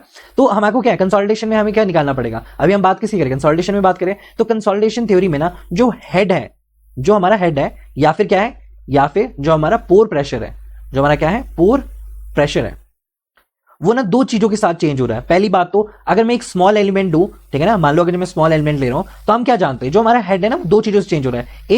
एक तो डेप्थ की वजह से यानी जेड की वजह से भी चेंज हो रहा है, दूसरा समय के साथ, जैसे जैसे टाइम बीतता जा रहा है वैसे वैसे कंसोलिडेशन हो रहा है, सेटलमेंट हो रहा है। तो जो हमारा हेड है ना वो दो चीजों के साथ चेंज हो रहा है, मतलब टाइम के साथ भी हो रहा है और स्पेस के साथ भी चेंज हो रहा है। तो ये क्या है हमारे पास, जो कंसोलिडेशन में हमारे पास हेड है, कंसोलिडेशन में जो हमारे पास हेड है, कंसोलिडेशन में जो हमारे पास हेड है वो एक तरह का क्या है, कौन सा फंक्शन है, क्या वो फाइनाइट फंक्शन है, नहीं वो फाइनाइट फंक्शन तो नहीं है, वो क्या है हमारा कॉन्टिन्यूअस फंक्शन है, कॉन्टिन्यूअस फंक्शन। तो कॉन्टिन्यूअस फंक्शन के कारण आई कैन राइट कि जो h है वो दो चीजों की वेरिएशन दिखाता है। h किसकी दिखाता है, h एक तो पहले दिखाएगा हमारे को z में भी, और दूसरा क्या दिखाएगा हमारे को समय के साथ भी दिखाएगा। क्लियर हो गया? तो हमारे को क्या करना पड़ेगा, हमारे को जो भी फाइनाइट, जो हमारा फाइनाइट फंक्शन है ना, उस फाइनाइट फंक्शन को हमें किस में कन्वर्ट करना पड़ेगा, डिफरेंशियल में कन्वर्ट करना पड़ेगा। सो हमने क्या बोला कि अगर ये ऐसी बात है तो हमें पता है कि जो हमारा आई है वो क्या है, चेंज इन एच अपॉन टोटल लेंथ है ना। तो जेड से अगर जब मैं उससे रिप्रेजेंट करूं तो कोई प्रॉब्लम नहीं है, इसको मुझे चेंज करना पड़ेगा किसमें, डिफरेंशियल फॉर्म में। तो ये किसमें हो जाएगा कि हेड जो है आई कैन राइट कि del H upon del Z. Clear हो गया? तो इस फॉर्म में हम इसको कन्वर्ट कर देंगे। तो हमारी जो डार्सी लॉ है, डार्सी लॉ में क्या हो जाएगा, डार्सी लॉ, अगर मैं 1D डिफरेंशियल फॉर्म के लिए बात करूं, डिफरेंशियल फॉर्म के लिए बात करूं, अभी किसमें हो गया, डिफरेंशियल फॉर्म में कन्वर्ट हो गया। डिफरेंशियल फॉर्म में बात करूं तो हमारी इक्वेशन क्या बन जाएगी कि मान लेते हैं यहां पे W है ना, मान लेते हैं जो हमारी डार्सी वेलोसिटी है उसको मैंने W से रिप्रेजेंट कर दिया, that is equal to -k multiply by del H upon del Z. Clear हो गया? तो हमारी डार्सी वेलोसिटी क्या होगी, इसमें कन्वर्ट होगी। ठीक है? किस तरह से आई है ये इस तरह से आई कि वी नो दैट कि कंसोलिडेशन में जो मेन रीजन होता है हेड का वो क्या होता है, पोर वाटर प्रेशर होता है, यानी U होता है। और अगर मुझे हेड को U की टर्म्स में लिखना है तो मैं क्या बोल सकता हूं कि U multiply by gamma W, इस तरह की फॉर्म में मैं लिख सकता हूं, है ना, इस पूरी फॉर्म में लिख सकता हूं। तो हेड को मैंने रिप्रेजेंट किस में कर दिया, पोर वाटर प्रेशर में रिप्रेजेंट कर दिया। क्यों? क्योंकि जो कंसोलिडेशन है, कंसोलिडेशन में जो मेन हेड का रीजन है वो क्या है, मेन सोर्स क्या है हेड का, because of the pore water pressure. क्यों? यू नो दैट कि U इज इक्वल टू हमारा क्या होता है, head into the gamma W होता है, यू नो दैट, है ना। तो अगर जो मैं H की फॉर्म में लिख रहा हूं तो ये वाली इक्वेशन को मैं कन्वर्ट कर सकता हूं, है ना। तो यहां पे क्या लिख सकता हूं कि Darcy velocity is equals to minus of k multiply by del upon del z। H को क्या लिख सकता हूं मैं, U upon gamma W। Clear हो गया? यू नो कि जो गामा W की वैल्यू है वो थ्रू आउट क्या प्रोसेस में रहती है, वो कांस्टेंट रहती है। तो इसको बाहर निकाल लो, ये वाली टर्म क्या बदल जाएगी, W is equals to minus k multiply by del U upon del Z, और यहां पे क्या आ जाएगा, गामा W आ जाएगा। तो डार्सी वेलोसिटी को मैंने इस तरह से रिप्रेजेंट कर दिया, है ना। तो आपको यहां पे ये वाली रिप्रेजेंटेशन दिख रही है जो फर्स्ट में, तो यही होगी हमारे पास, this is the first equation. तो समझ में आया किस तरह से आए सारी की सारी फॉर्म है। और यहाँ पे ये हमारी डिफरेंशियल फॉर्म क्यों आई, डेरिवेशन की टर्म क्यों आई, ये इसलिए आई क्योंकि जब हम कंसोलिडेशन में पोर वाटर प्रेशर की बात करते हैं तो पोर वाटर प्रेशर जो है वो स्पेस में भी ग्रेजुअली चेंज होता है, और वो हमारे सॉइल हमारी जो टाइम के साथ भी क्या करता है, चेंज करता है। तो एनालिसिस में जब हम फाइनाइट डिफरेंस फॉर्म को एक कैलकुलस फॉर्म में ले जाते हैं तो हमारी जो डेल की टर्म्स है वो ऑटोमेटिकली आ जाती है। क्लियर हो गया? तो ये सब चीजें जो मैंने आपको बता दी, this is the first thing कि डार्सी वेलोसिटी से हमने शुरू किया, डार्सी वेलोसिटी से क्या क्या हमने शुरू किया, है ना, डार्सी वेलोसिटी हमने शुरू किया कि किस तरह से आया, और फिर हम पहुंचे किसमें, यहाँ पे। तो आपको समझ में आया कि W क्या है यहाँ पे, W क्या है यहाँ पे, W is the Darcy velocity over here, Darcy velocity over here. कई बार बच्चे पूछते हैं कि वाई सर आपने यहाँ पे नेगेटिव साइन क्यों लिया है, यहाँ पे भी आपने नेगेटिव साइन लिया है, इसका क्या रीजन है। देखो जो भी हमारा सॉइल एलिमेंट है ना, उस सॉइल एलिमेंट में जो पानी का मूवमेंट है ना वो है फ्रॉम डाउनवर्ड से लेकर ऊपर की तरफ को। हमारा जो कंसोलिडेशन हो रहा है वो कैसा हो रहा है, ऊपर की तरफ को हो रहा है। तो हमारा जो पानी का फ्लो है वो कहां को हो रहा है, ऊपर की तरफ को हो रहा है। कंसोलिडेशन तो हमारा वो हो रहा है ना, हम बोल रहे हैं कि जो हमारा पानी है वो बाहर की तरफ को जा रहा है, मतलब ऊपर की तरफ को जा रहा है। और दूसरा हमने अजम्पशन में ये लिया है कि जो हमारा z डायरेक्शन है, पॉजिटिव z डायरेक्शन है, वो क्या है, नीचे की तरफ को है। हमने क्या बोला, जो z डायरेक्शन है ना पॉजिटिव, वो है नीचे की तरफ को, वो क्या है, नीचे की तरफ को क्या है, हमारा z डायरेक्शन पॉजिटिव है। ये चीज हमने मानी है, वर्टिकली डाउनवर्ड जो है वो z डायरेक्शन क्या है, हमारा पॉजिटिव है। तो हम बोल रहे हैं कि जो हमारा W है ना, W का मतलब क्या है, जो हमारा फ्लो है, फ्लो की जो डायरेक्शन है वो क्या है, वो हमारी क्या है, पॉजिटिव z डायरेक्शन के ऑपोजिट है। जो हमारा हमारा पानी का फ्लो क्या हो रहा है, ऊपर की तरफ हो रहा है हमारा पानी का फ्लो, और जेड डायरेक्शन क्या है, डाउनवर्ड है और वो पॉजिटिव है। तो हम बोल रहे हैं जो हमारा फ्लो है ना, वैसे जनरली फ्लो क्या होता है, एक हायर हेड से लेकर लोअर हेड की तरफ को हमारा फ्लो होता है, यानी डाउनवर्ड डायरेक्शन में हमारा क्या होता है, पानी जो है वो फ्लो करता है। इतनी चीज आपको क्लियर है। सेकंड ऑफ ऑल, अब मैंने बोला कि जो डाउनवर्ड डायरेक्शन को हमारा फ्लो होगा ना, उसको मैंने पॉजिटिव माना है, लेकिन हमारा फ्लो क्या हो रहा है, अपवर्ड डायरेक्शन को हो रहा है, तो हमने उसको क्या माना है, नेगेटिव माना है। तो हमने यहां पे बोला है कि जो भी हमारा फ्लो होगा, इसका मतलब ये होगा कि जो हमारा फ्लो है वो एक्चुअल फ्लो क्या हो रहा है, अपवर्ड डायरेक्शन में हो रहा है ना। इसको मैं यहां पे लिख देता हूं, अगर नहीं पता लगे आपको, चलो आपको पता लग गया ना यहां से कि जो हमारा फ्लो हो रहा है वो क्या हो रहा है, यहीं पे लिख देता हूं इसके साइड में, आई कैन राइट कि जो हमारा नेगेटिव नेगेटिव ठीक है ना, नेगेटिव डब्ल्यू का मतलब क्या है, डब्ल्यू का मतलब है कि जो फ्लो है, फ्लो की एक्चुअल डायरेक्शन क्या है, एक्चुअल डायरेक्शन है, एक्चुअल डायरेक्शन है opposite of positive Z direction. और जो जेड डायरेक्शन है, पॉजिटिव जेड डायरेक्शन है, वो क्या है, पॉजिटिव जेड डायरेक्शन जो है वो क्या है, नीचे की तरफ को है ना, नीचे की तरफ को है। तो हमारी डब्ल्यू की डायरेक्शन क्या होगी, डब्ल्यू की डायरेक्शन क्या होगी, क्यों, क्योंकि डब्ल्यू की डायरेक्शन होगी अपवर्ड, क्योंकि क्योंकि डब्ल्यू हमारा नेगेटिव है, नेगेटिव है। समझ में आया, ठीक है। मैंने जानबूझ के लिखा है ऐसे करके ताकि आपको समझ में आए सब कुछ। आप इसको अपनी भाषा में भी लिख सकते, कोई भी आपको हिंदू तेलुगु जो भी आती है आपको, आप उसमें भी लिख सकते हो ताकि आपको अंडरस्टैंड हो सके, ठीक है ना, कि माइनस साइन यहाँ पे इस्तेमाल क्यों किया गया। क्लियर हो गया, इतना क्लियर हुआ। अब हम आगे बढ़ते हैं। देखो पहली फॉर्म तो हमारी क्लियर होगी, अब हमको इस फॉर्म पे पहुंचना है, ठीक है ना। इन सबको मैं मिटाता हूं, फिर यहीं पे मैं लिख देता हूं सब कुछ।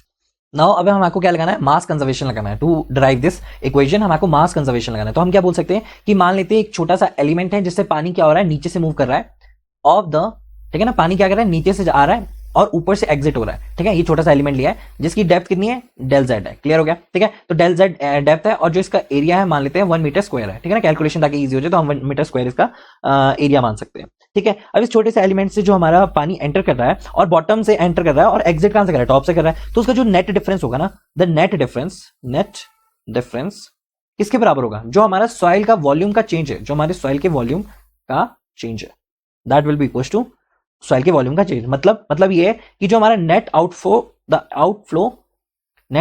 जो हमारा रेट होगा ना, साथ में जो rate of decrease of water volume in the pores is equal to 0। ये किसके बराबर हो जाएगा, 0। क्या बोल रहा है कि जो हमारा नेट डिफरेंस है वो क्या हो जाएगा, सॉइल वॉल्यूम का चेंज, यानी सॉइल वॉल्यूम का चेंज, जितना भी हमारा आउटफ्लो हो रहा है, जितना भी हमारा बाहर निकल रहा है, that is equal to the rate of decrease of the volume. जितना भी हमारा पानी बाहर निकलेगा उतना ही हमारा वॉल्यूम क्या होगा, चेंज होगा। तो ये हमारी क्वांटिटी इक्वेशन क्या होगी, यहाँ पे वैलिड होगी। तो हम इस फॉर्म में लिख सकते हैं कि जितना भी हमारा पानी गया तो हम बोल सकते हैं कि del W upon del Z plus change in volumetric strain divided by del T is equal to 0। जहां पे del W upon del Z क्या है, यहाँ पे del W upon the del Z जो है वो क्या बता रहा है, जो हमारी जेड डायरेक्शन है ना, जेड डायरेक्शन में जो वेलोसिटी का चेंज है उसको दिखा रहा है मेरे को। जेड डायरेक्शन में जो हमारी डार्सी वेलोसिटी का चेंज है उसको कौन दिखा रहा है मेरे को, ये वाली फॉर्म दिखा रही है ना। और जो हमारा del volumetric strain divided by the time है, ये क्या दिखा रहा है मेरे को, ये बोल रहा है हमारा जो भी टाइम के साथ चेंज हमारा वॉल्यूमेट्रिक स्ट्रेन पे। तो हम बोल सकते हैं कि the volumetric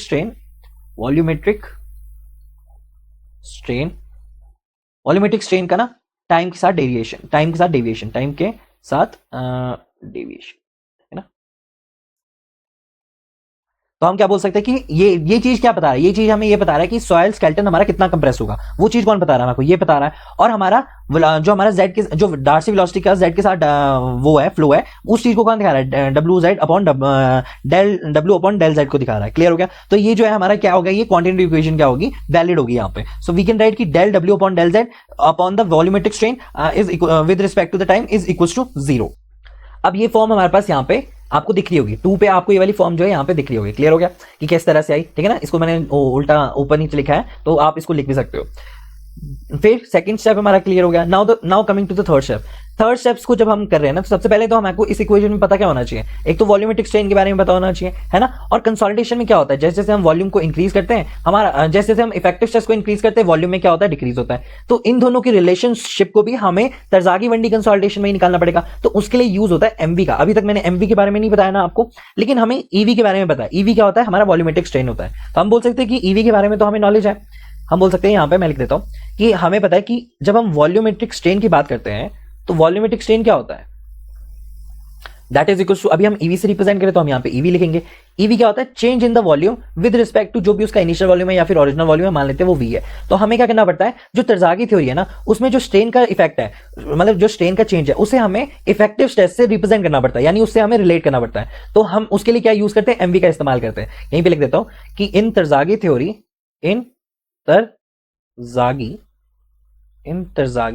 we have to, in Terzaghi theory या इन तरजागी थ्योरी में जो स्ट्रेन होता है ना, स्ट्रेन का जो चेंज होता है, स्ट्रेन का जो भी हमारा चेंज होता है, इफेक्टिव स्ट्रेस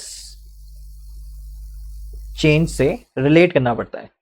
चेंज से रिलेट करो, है ना, रिलेट करो, ऐसे इस तरह से लिख सकते हैं। तो हमें इसको रिलेट करना पड़ेगा। तो हमको क्या है, हमको सबसे पहले तो उसके लिए एक पैरामीटर चाहिए। तो वो कौन सा पैरामीटर होगा, एमवी वो पैरामीटर होगा। एमवी क्या होता है, that is equal to the coefficient of volumetric, sorry volume compressibility, है ना, वॉल्यूम कंप्रेसिबिलिटी। क्या होता है इसका formula, that is equal to MV is equal to जो भी हमारा वॉल्यूमेट्रिक स्ट्रेन है, वॉल्यूमेट्रिक स्ट्रेन में चेंज है due to the applied effective stress, है ना, due to the effective stress, due to the किसकी वजह से, जो हमने इफेक्टिव स्ट्रेस में चेंज आया है, इफेक्टिव स्ट्रेस में जो चेंज आया है, इफेक्टिव स्ट्रेस में क्या है, चेंज आया है। इसका मतलब क्या है, एमवी का मतलब क्या होता है, एमवी का मतलब ये होता है कि वॉल्यूम कितना कम हुआ है जब उस पे आपने क्या किया है, इफेक्टिव स्ट्रेस को इंक्रीज किया। जैसे जैसे हम इफेक्टिव स्ट्रेस को इंक्रीज करते हैं, आपको पता है कि वॉल्यूम का डिक्रीज होता है, वॉइड रेशियो का डिक्रीज होता है। तो वही चीज को कौन रिप्रेजेंट करता है, हमको कोएफिशिएंट ऑफ वॉल्यूम। आपको याद कैसे रखना है कि जब मैं एमवी की बात करूंगा तो वॉल्यूम की बात कर रहा हूं, और वॉल्यूम क्या होता है हमारे पास, वॉल्यूमेट्रिक स्ट्रेन में कितना चेंज आया, क्योंकि आपने इफेक्टिव स्ट्रेस में चेंज किया। समझ में आया, ठीक है ना। अब इसके बारे में और भी मैं डिटेल में आपको बताऊंगा, लेकिन अभी हमको क्या जरूरी है, अभी हमको सिर्फ और सिर्फ यही जरूरी है कि हमें रिलेट करना है, इफेक्टिव स्ट्रेस से हमें रिलेट करना है। तो हमें क्या पता है कि हम वॉल्यूमेट्रिक स्ट्रेन, देखो वॉल्यूमेट्रिक स्ट्रेन को किस तरह से लिख सकते हैं, इस तरह से।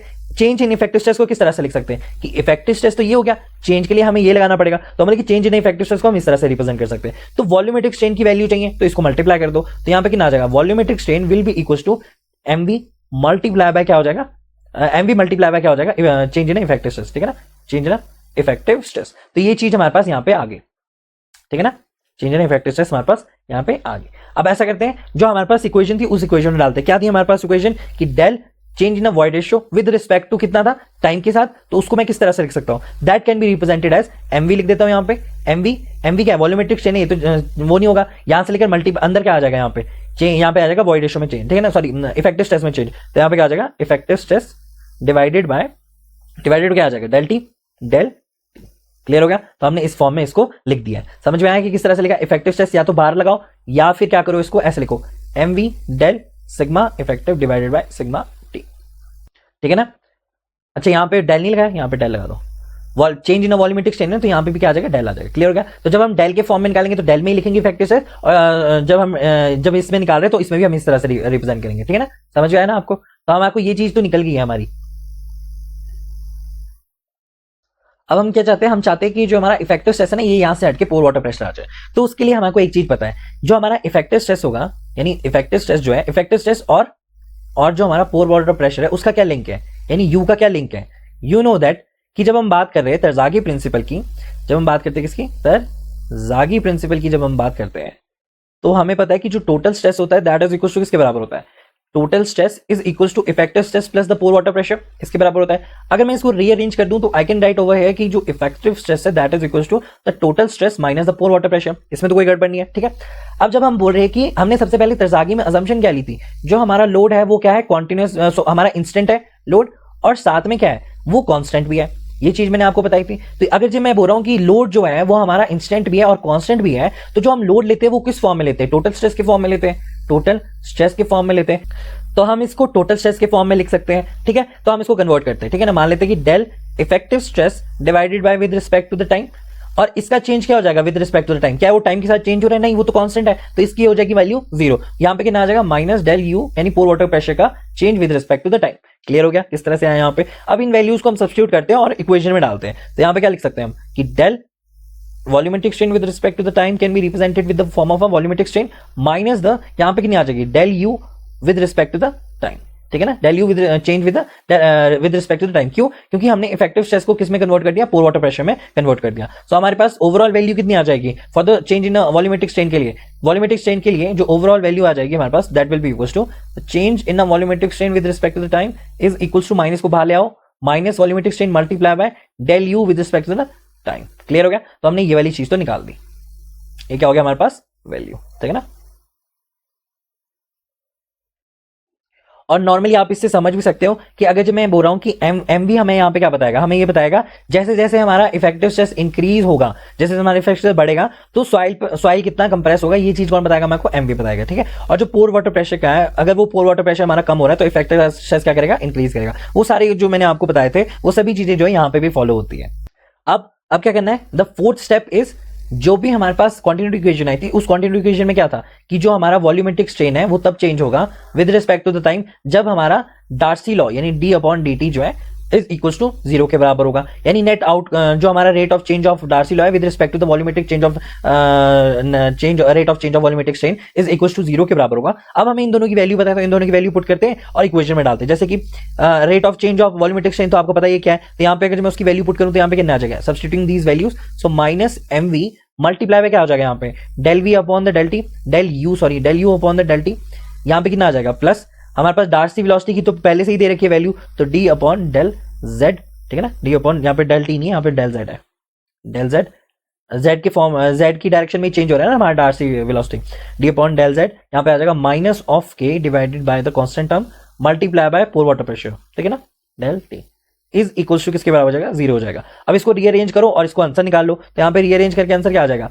इसको यहाँ पे कर लेते हैं minus M V del you upon del T plus del upon del Z minus K, यहाँ पे कितना आ जाएगी value gamma W del you upon del T, ठीक है। इसको इधर ले आता हूँ, इसको यहाँ पे ले आएंगे तो यहाँ पे दोनों माइनस कट जाएंगे, माइनस से माइनस कट गया, ठीक है। बचेगा क्या हमारे पास, आई कैन राइट कि M V del you upon del T किसके बराबर हो जाएगा, that will be equals to के अपॉन गामा डब्ल्यू, यहाँ पे कितना आ जाएगा डेल का स्क्वायर यू अपॉन यहाँ पे कितना आ जाएगा हमारे पास, दैट इज इक्वल्स टू यहाँ पे जेड है,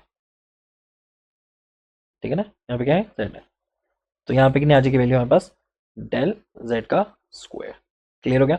इस फॉर्म में हम इसको लिख सकते हैं, यहाँ पे भी क्या है डेल जेड है, ठीक है ना, डेल जेड है। एम वी को यहाँ पे ले आओ, हम यहाँ पे क्या लिख सकते हैं del you upon del T is equals to k M v gamma डब्ल्यू मल्टीप्लाई बाय डेल का square you upon del Z square. Clear हो गया। यहाँ से हम ये वाली फॉर्म निकाल सकते हैं और यहीं से मिलता है हमारे को अपना fifth coefficient, coefficient of consolidation. क्या होता है वो, coefficient of consolidation, coefficient of consolidation, जिसको हम क्या बोलते हैं सीवी से रिप्रेजेंट करते हैं। जैसे मैंने ऊपर बताया था ना, तो इट इज द फिफ्थ, हमारे पास क्या हो गया, ये फिफ्थ पैरामीटर हो गया। अगर जो हम एक्सपेंशन और रिकम्प्रेशन को थर्ड ले तो फिफ्थ क्या हो गया हमारे पास, कॉफिशिएंट ऑफ कंसोलिडेशन सीवी हो गया, और वो सीवी ही इसके बराबर होता है K M V upon gamma W के बराबर होता है। तो जब भी आपसे कोई पूछे कॉफिशिएंट ऑफ कंसोलिडेशन क्या होता है, तो आप बोलोगे K upon M V into the gamma W होता है। क्लियर हो गया किस तरह से आया हमारे पास सीवी। सो आप इस पूरी टर्म को किस फॉर्म में लिख सकते हो, जो हमने टर्म सबसे पहले ऊपर लिखी थी आप उस फॉर्म में लिख सकते हो। अब आप बोलोगे सर फोर्थ वाला क्या है, हमारे को तो फोर्थ वाला तो नहीं पता। अरे फोर्थ वाला ये नहीं रहा, कॉफिशिएंट ऑफ वॉल्यूम कंप्रेसिबिलिटी, यही है हमारा क्या फोर्थ वन कॉफिशिएंट, ठीक है ना। बताया नहीं मैंने, वॉल्यूम कंप्रेसिबिलिटी हमारा फोर्थ कॉफिशिएंट है, तो ये हमारा फोर्थ कॉफिशिएंट हो गया। अब सारे कॉफिशिएंट जो है वो हमारे क्लियर हो गए, ठीक है ना। तो आप इस पूरे फॉर्म को किस फॉर्म में लिख सकते हो, D U upon D T is equal to CV del square you upon del Z square. Clear हो गया। आपको बस ये सीवी वाला कॉफिशिएंट जो है वो याद रखना पड़ेगा, ये क्या है हमारा फिफ्थ है, और जो एमवी वाला है वो क्या है हमारा, दैट इज द फोर्थ। ठीक है, समझ में आ गया एमवी क्या होता है, सीवी क्या हो गया हमारा, द कॉफिशिएंट ऑफ कंसोलिडेशन। नहीं होगा तो यहां पे साथ में लिख देना आप इसके कि सीवी इज इक्वल्स टू, ठीक है ना, ऊपर नीचे लिखने से अच्छा है कि आप साथ में लिख देना इसको। मैं भी यहाँ इसको क्या करता हूं, मैं साथ में लिख देता हूं कि सीवी इज इक्वल्स टू किसके बराबर है, द परमेबिलिटी के डिवाइडेड बाय इसके है volume coefficient of volume compressibility multiply by gamma W के। क्लियर हो गया। हमारे पास एमवी क्या हो गया, फोर्थ कॉफिशिएंट, और सीवी क्या हो गया हमारे पास, फिफ्थ कॉफिशिएंट हो गया। क्लियर हो गया। के तो आपको पता ही है, coefficient of permeability of the soil. MV पता है, कॉफिशिएंट ऑफ वॉल्यूम कंप्रेसिबिलिटी, और गामा डब्ल्यू तो आपको पता है, unit weight of the water हो गया। क्लियर हो गया। यहाँ पे सारी चीजें आपको समझ में आ गई। तो सीवी जो है मेनली बेसिकली क्या कैलकुलेट करता है, वो कैलकुलेट करता है हमारा time rate of consolidation, time rate of consolidation, या टाइम रेट ऑफ सेटलमेंट बोलो, टाइम रेट ऑफ सेटलमेंट। ठीक है। ये बोल रहा है कि जैसे हमारा सॉइल, कोई भी हमारा सैचुरेटेड जो सॉइल है उससे कितनी जल्दी जो है पानी बाहर निकलेगा। जब उसका पानी बाहर निकलेगा उसका वॉल्यूम कितना चेंज होगा, वॉल्यूम कितना चेंज होगा, कितना चेंज होगा जैसे ही उसमें इफेक्टिव स्ट्रेस क्या करेगा, इंक्रीज करेगा। सो ओवरऑल जितनी भी सेटलमेंट की चीजें ना वो सारी की सारी कौन बताता है, सीवी बताता है। सीवी का मतलब क्या है, कंसोलिडेशन का मतलब है ना। समझ में आया आपको ये चीजें। अब ना हमारे दो कॉफिशिएंट्स जो है वो बचे हुए, अच्छे से नहीं किए हमने दो कॉफिशिएंट्स, कौन से, एक तो फोर्थ हो गया, एक तो फिफ्थ हो गया। ठीक है। तो पहले फोर करते हैं। क्या है फोर्थ हमारा, that is the coefficient of volume compressibility. जब मैंने कॉफिशिएंट ऑफ वॉल्यूम कंप्रेसिबिलिटी के बारे में बताया था, जैसे कि यहाँ पे लिखा है, तो आई नो कि कॉफिशिएंट ऑफ वॉल्यूम कंप्रेसिबिलिटी का मतलब ही क्या होता है कि सॉइल का वॉल्यूम कितना चेंज हो रहा है, उस वॉल्यूम चेंज होता है जब हम उस पर क्या करते हैं, इफेक्टिव स्ट्रेस को इंक्रीज करते हैं, है ना। तो ये क्या है, ये रेशियो क्या है, ये रेशियो है हमारा वॉल्यूम में चेंज होना अपनी ओरिजिनल वॉल्यूम के कंपैरिजन में, divided by the change in effective stress है। तो हम इसको किस तरह से लिख सकते हैं, आई कैन राइट, अब मैं इसको ना फुल फ्लेजेड एक डेरिवेशन है इसकी, उस फॉर्म में लिखता हूं। ठीक है ना। हमने क्या बोला कि when we are talking about the coefficient of volume compressibility, तो हमने बोला वो क्या है, change in the volume, change in the volume with respect to its original volume divided by the effective stress. तो यहां पे हम क्या लिख सकते हैं, change in the volume with respect to its original volume divided by the change in the effective stress. इस form में लिख सकता हूं मैं इसको, है ना, चेंज इन इफेक्टिव स्ट्रेस, या फिर किससे लिख सकता हूं मैं, change in effective stress dash से। क्लियर हो गया। अब मैं इसको और एक्सप्लेन करता हूं। जब मैं वॉल्यूम को किसी डेप्थ के कंपैरिजन में लिखूं या फिर थिकनेस के कंपैरिजन में लिखूं, तो मैं कैसे लिख सकता हूं कि अगर मैं इफ थिकनेस में मैं चेंज देख रहा हूं, इफ थिकनेस में चेंज देख रहा हूं, चेंज देख रहा हूं, तो उसके लिए ना इंपॉर्टेंट, सबसे पहले इंपॉर्टेंट क्या है, दो चीजें इंपॉर्टेंट है कि मान लेते हैं कि हमारे पास क्या है, ये एक सॉइल का चंक है, राइट, और उसका वॉल्यूम क्या हुआ है, कुछ डिक्रीज हुआ है, राइट, और ये दो पार्ट में डिवाइडेड है। पहला पार्ट क्या है इसका, the volume of the solids. तो वॉल्यूम ऑफ द सॉलिड्स क्या है यहाँ पे, ये रहा volume of the solids. Clear हो गया। और दूसरा पार्ट क्या है हमारा, सिर्फ और सिर्फ वाटर है। तो हम यहाँ पे इसको मिटा देते हैं पहले। आई कैन से कि वॉल्यूम ऑफ द सॉलिड्स है, और हमने बोला सबसे पहले बात, तो हमने ये दो ही क्यों लिए, एयर वाले क्यों नहीं लिया, हमें पता है कि जो सॉइल है वो फुली क्या है, सैचुरेटेड है। वी नो दैट कि सॉइल इज फुली सैचुरेटेड, और तब भी हम मानेंगे जब हमारी फुली सैचुरेटेड में सेटलमेंट होगी। तो हम बोल रहे हैं कि एक पॉइंट पे तो क्या है, हमारी सॉइल के सॉलिड्स है, जैसे कि यहां पे क्या है, सॉइल के सॉलिड्स है, और यहां पे भी क्या है, सॉइल के सॉलिड्स है, चाहे उसका वॉल्यूम डिक्रीज हो जितना भी। क्लियर हो गया। तो हमने बोल दिया कि ये तो हो गया हमारा क्या, it is the volume of the solids. Clear हो गया। ये वाला वॉल्यूम क्या है, it is the volume of the voids. ठीक है ना, वॉल्यूम ऑफ द वॉइड्स हो गया। क्लियर हो गया, वॉल्यूम ऑफ द वॉइड्स हो गया। अब जैसे ही आपने सर्टेन पॉइंट ऑफ लोड लगाया, for example the constant load आपने लगाया, आपको क्या देखने को मिल रहा है, एक चेंज देखने को मिल रहा है, यहां से लेकर यहां तक एक चेंज देखने को मिल रहा है, यानी डेल्टा वी जो है वो क्या है, change in the volume of the voids, change in the volume of the voids. क्यों, ऐसा क्यों, आपने सर ऐसा क्यों बोला कि सिर्फ change in the volume of the voids है। देखो हमने क्या बोला है कि जो सॉइल के सॉलिड्स है, सॉइल के जो भी हमारे सॉलिड्स है, दीज आर इनकंप्रेसिबल्स, इनकंप्रेसिबल, वो क्या है, इनकंप्रेसिबल है। सो हम नहीं बोल, वो क्या है, इनकंप्रेसिबल है। जो चेंज होगा ना वॉल्यूम, जो चेंज होगा ना हमारा, तो वीएस जो है वो क्या रहेगा, वो अनचेंज रहेगा, वीएस विल नॉट चेंज, चाहे वो हमारा डिक्रीज फॉर्म में देखो, चाहे हमारा नॉर्मल फॉर्म में देखो। दोनों चीजें समझ में आ गई कि देर जो भी हमारा सेटलमेंट होगा वो सिर्फ किसकी वजह से होगा, पानी के बाहर निकलने की वजह से, उसकी जगह पे क्या होगा, वॉल्यूम का डिक्रीमेंट होगा। तो delta we is the change in the volume of the voids. Clear हो गया। अब इसके बदले जो हमारे वॉल्यूम ऑफ वॉइड्स पहले वीवी था, अब वो चेंज होकर कुछ और हो गया होगा, मान लेते हैं हम डेल्टा वी डैश को चेंज हो गया होगा। क्लियर हो गया। ये दोनों चीजें समझ में आ गई। दूसरा इंपॉर्टेंट पॉइंट क्या है, अच्छा ये चीज तो मैंने आपको बता दी कि हम कौन सा में चेंज कर रहे हैं। हमने बोला कि जब हम वॉल्यूमेट्रिक चेंज को देखते हैं तो वो change in volume with respect to the original volume होता है। अब यहाँ पे ओरिजिनल वॉल्यूम जो है मान लेते हैं उसको हम वी नॉट है, इसको हम वी नॉट मान लेते हैं, ठीक है ना, वी नॉट इसको हम मान लेते हैं। तो हम बोलते हैं कि ओरिजिनल वॉल्यूम जो है वो वी नॉट है। तो हम इसको अगर जो लिखना चाहें तो हम क्या लिख सकते हैं, वॉल्यूम को हम लिख सकते हैं द एरिया मल्टीप्लाई बाय जो भी हमारा डेप्थ में चेंज है ना, या फिर थिकनेस में चेंज है, multiply by the area, multiply by क्या आ जाएगा, ओरिजिनल थिकनेस। क्लियर हो गया। अब हमें पता है कि जब भी हम सॉइल की बात करते हैं तो हम बोलते हैं कि जो एरिया है ना वो क्या है, हमारा एरिया जो है वो क्या रहेगा, हमारा फाइनाइट रहेगा, एरिया जो है वो इनफाइनाइट रहेगा, और जो हमारी डेप्थ है वो क्या रहेगी, डेप्थ विल बी फाइनाइट। ये चीज हमको मालूम है, ये चीज हमने बताई थी। और जो भी हमारा वेरिएशन होगा वो हम किस में देखेंगे, डेप्थ के टर्म्स में देखेंगे। तो एरिया हमारे पास क्या रहेगा, वो सेम रहेगा। तो हम बोल सकते हैं कि एरिया दोनों में सेम रहेगा। तो क्या मैं यहाँ पे दोनों एरिया को काट सकता हूँ? डेफिनेटली मैं इन दोनों एरिया को यहाँ पे काट सकता हूँ। तो जो हमारा वॉल्यूमेट्रिक स्ट्रेन है उसको हम किसमें, डेप्थ के टर्म्स में भी रिप्रेजेंट कर सकते हैं। ये तो हो गया हमारी फर्स्ट इक्वेशन, ठीक है।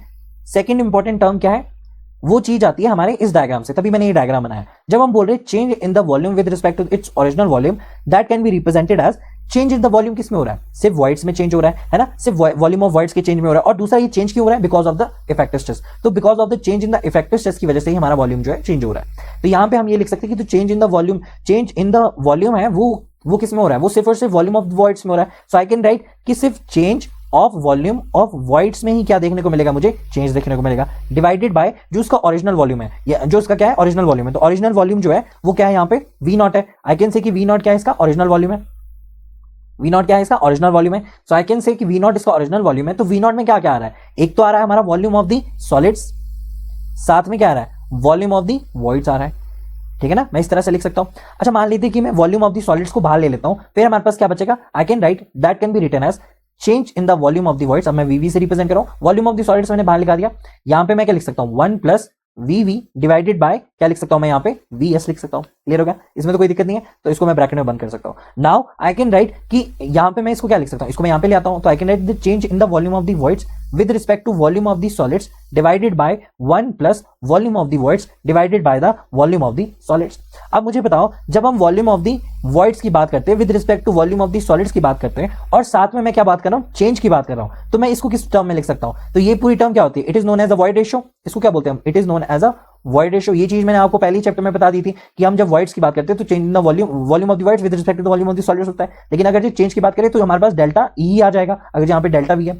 तो इस पूरी टर्म को मैं क्या लिख सकता हूं, इस पूरी टर्म को लिख सकता हूं मैं change in the void ratio, और इस पूरी टर्म को क्या लिख सकता हूं, सिर्फ वॉइड रेशियो लिख सकता हूं। तो क्या मैं volume change in the volume voids divided by the initial volume को मैं change in the void ratio divided by the 1 plus void ratio के टर्म्स में लिख सकता हूं, डेफिनेटली लिख सकता हूं। अगर मैं इनिशियली वी नॉट की बात कर रहा हूं तो ईवी किस में लिख दूंगा, मैं ई नॉट में लिख दूंगा ओरिजिनल के लिए, कोई प्रॉब्लम नहीं है। तो आई कैन राइट कि the change in the volume divided by volume of the voids, change in the volume, ठीक है, change the volume divided by the, हमारे पास क्या आ गया यहाँ पे, यहाँ पे आ जाएगा वी नॉट, ठीक है ना, ओरिजिनल वॉल्यूम। तो that will be equal to, यहाँ पे वी नॉट मत लिखना है ना, वी मत लिखना। तो change in the volume with respect to the original volume can be represented as किस, क्या लिख सकता हूं मैं, change in the void ratio, ठीक है, divided by change in the void ratio divided by 1 plus E nought लिख सकता हूं कि नहीं। और मैं change in the volume of voids divided by the volume nought को मैं क्या लिख सकता हूं, it can be written as in the form of a depth, यानी डेप्थ की या थिकनेस की फॉर्म में क्या लिख सकता हूं, चेंज इन द एच, है ना, डिवाइडेड बाय एच, है ना, क्या हो जाएगा, थिकनेस के फॉर्म में लिखना है ना। तो I can right delta H divided by H not, ठीक है, ये इस फॉर्म में लिख सकता हूं मैं। तो ओवरऑल वैल्यूज क्या हो जाएगी कि change in the void ratio, change in the volume divided by the original volume is equals to क्या हो जाएगा, हमारा void ratio divided by 1 plus E nought, और वो भी किसके बराबर हो जाएगा, delta H upon H nought के बराबर हो जाएगा, ठीक है। थिकनेस के टर्म में लिखना है इस तरह से लिखो, वॉइड रेशियो के टर्म में लिखना है इस तरह से लिखो, या फिर वॉल्यूम के टर्म में लिखना है तो आप इसी तरह से लिख सकते हो। क्लियर हो गया। तो ये तीन टर्म्स में हम लिख सकते हैं, एक तो वॉइड, एक तो वॉल्यूम के रिस्पेक्ट में, एक तो वॉइड रेशियो के रिस्पेक्ट में, और तीसरा क्या हो गया हमारा, थिकनेस के रिस्पेक्ट में। क्लियर हो गया। तो अगर जो मुझे थिकनेस के रिस्पेक्ट में लिखना है तो मैं क्या लिख सकता हूं, change in the original volume, कहां गया हमारा, आई कैन राइट ये सब मैं लिख सकता हूं। तो इस पूरी टर्म्स को मैं क्या लिख सकता हूं, सिर्फ और सिर्फ थिकनेस और वॉइड रेशियो के टर्म में लिखना है तो मैं इन दोनों को लिखूंगा। अगर जो मुझे वॉल्यूम के टर्म्स में लिखना है तो मुझे इस टर्म में लिखना है। नाउ हमारा एमवी किसके बराबर हो जाएगा, mv will be equals to, किसके बराबर था वो, change in void ratio with respect to the v divided by the change in effective stress, right, change in effective stress. अब बताओ मैं किस फॉर्म में लिखूं, सारी फॉर्म में लिख देता हूं। जैसे कि यहाँ पे मैं अगर डेल्टा एच अपॉन एच के फॉर्म में लिखना चाहूं तो इस तरह से भी लिख सकता हूं, डिवाइडेड बाय क्या आ जाएगा, इफेक्टिव स्ट्रेस आ जाएगा, है ना। या फिर मैं वॉइड रेशियो के टर्म्स में भी लिख सकता हूं, तो आई कैन राइट कि void ratio divided by 1 plus E not, यहाँ पे क्या आ जाएगा, डेल्टा, इस तरह से लिख सकता हूं मैं। क्लियर हो गया। तो एमवी को मैं इन तीन फॉर्म में लिख सकता हूं। तो समझ में आया आपको कि कोएफिशिएंट ऑफ वॉल्यूम कंप्रेसिबिलिटी अगर जो मुझे लिखना है तो मैं इन तीन फॉर्म में भी लिख सकता हूं। अगर जो आपको हाइट के टर्म्स में दे रखा है तो आप इसमें निकाल लो, वॉइड रेशियो के टर्म्स में दे रखा है तो इससे निकाल लो। ई नॉट क्या है हमारा, initial void ratio, initial void ratio. Clear हो गया। ई नॉट क्या है हमारे पास यहाँ पे, इनिशियल वॉइड रेशियो है। और जो डेल्टा ई है ना, डेल्टा ई वो क्या है, इनिशियल माइनस जो ई 100 पे वॉइड रेशियो मिलेगा, उन दोनों का जो चेंज है that is known as the change in a void ratio, change in a void ratio. Clear हो गया। तो चेंज कितना है, ई नॉट माइनस ई 100। तो ये सब टर्म्स किसमें आ गई, कोएफिशिएंट ऑफ वॉल्यूम कंप्रेसिबिलिटी होगी। तो क्लियर हो गया कोएफिशिएंट ऑफ वॉल्यूम कंप्रेसिबिलिटी क्या होता है। सो आई कैन राइट कि आपको फोर्थ वाला कोएफिशिएंट तो आपको क्लियर हो गया ना, फोर्थ वाला कोएफिशिएंट आपको क्लियर हो गया यहाँ से, जो हमारा फोर्थ वाला कोएफिशिएंट था। तो ये फोर्थ वाला कोएफिशिएंट आपको क्लियर हो गया कि एमवी को आप किस तरह से लिख सकते हो, कितने सारे फॉर्म है उसकी, ठीक है। इसी तरह से हम क्या सीवी के लिए भी देखते हैं। सीवी में भी क्या हो जाएगा हमारे पास कि सीवी के लिए सबसे पहले हम नीचे जाते हैं ना, ये यहीं पे कर लेते हैं, इसको मिटा देते हैं यहाँ से, इन सबको हटा देते पहले यहाँ से, ठीक है ना। तो मैं यहाँ पे सीवी को अगर एक्सप्लेन करना चाहूँ तो आई कैन सी कि सीवी क्या है, कोएफिशिएंट ऑफ कंसोलिडोमीटर है। सीवी बेसिकली क्या है, सीवी इज इक्वल्स टू के upon mv into the gamma डब्ल्यू। इतना तो क्लियर है आपको। सीवी के कैसे प्रपोर्शन है बताओ मुझे, सीवी के कैसे प्रपोर्शनल है, क्या वो डायरेक्टली है इनवर्सली है। दूसरा CV change in the effective stress के कैसे प्रपोर्शन है। दूसरा जो हमारा सीवी है वो एवी से कैसे प्रभावित है ये भी बताओ मुझे। और जो हमारा टी है, टी वाला तो अभी हमने बताया नहीं है शायद, टाइम वाला ना, यहीं पे कर लेते हैं, ठीक है ना। अच्छा मैंने एमवी के बारे में तो आपको बता दिया, तो बताओ मुझे कि अगर मैं एमवी की वैल्यू ज्यादा होगी, एमवी की वैल्यू अगर ज्यादा होगी तो क्या होगा। तो हमें क्या पता है कि ज्यादा सॉइल हमारी बैठेगी, यानी ज्यादा सॉइल जो है वो ज्यादा कोई हमारी जो सॉइल है वो ज्यादा कंप्रेस होगी। एमवी की वैल्यू अगर ज्यादा होगी तो वी नो की ज्यादा कंप्रेसिबिलिटी होगी, ज्यादा कंप्रेसिबल सॉइल होगी, है ना, ज्यादा कंप्रेसिबल क्या होगी हमारी सॉइल होगी, ठीक है ना। क्यों, क्योंकि जो हमारा इफेक्टिव स्ट्रेस है अगर वो इंक्रीज हो गया तो आई नो दैट की जो सॉइल है वो क्या होगी, स्टिफ होगी, है ना। क्या बोला था, एमवी इज इक्वल टू क्या है, change in the volumetric strain with respect to the effective stress, है ना।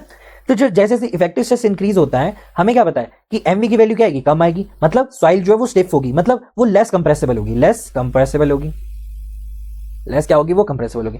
इफेक्टिव स्ट्रेस घटेगा तो एमवी की वैल्यू क्या होगी, बढ़ेगी। एमवी की वैल्यू बढ़ेगी मतलब सॉइल क्या है, ज्यादा कंप्रेसिबल है, यानी high compressible soil will be there, high compressible soil will be there. तो सॉफ्ट सॉइल, स्टिफ सॉइल, ठीक है ना, ये चीज तो आपको क्लियर होगी इससे।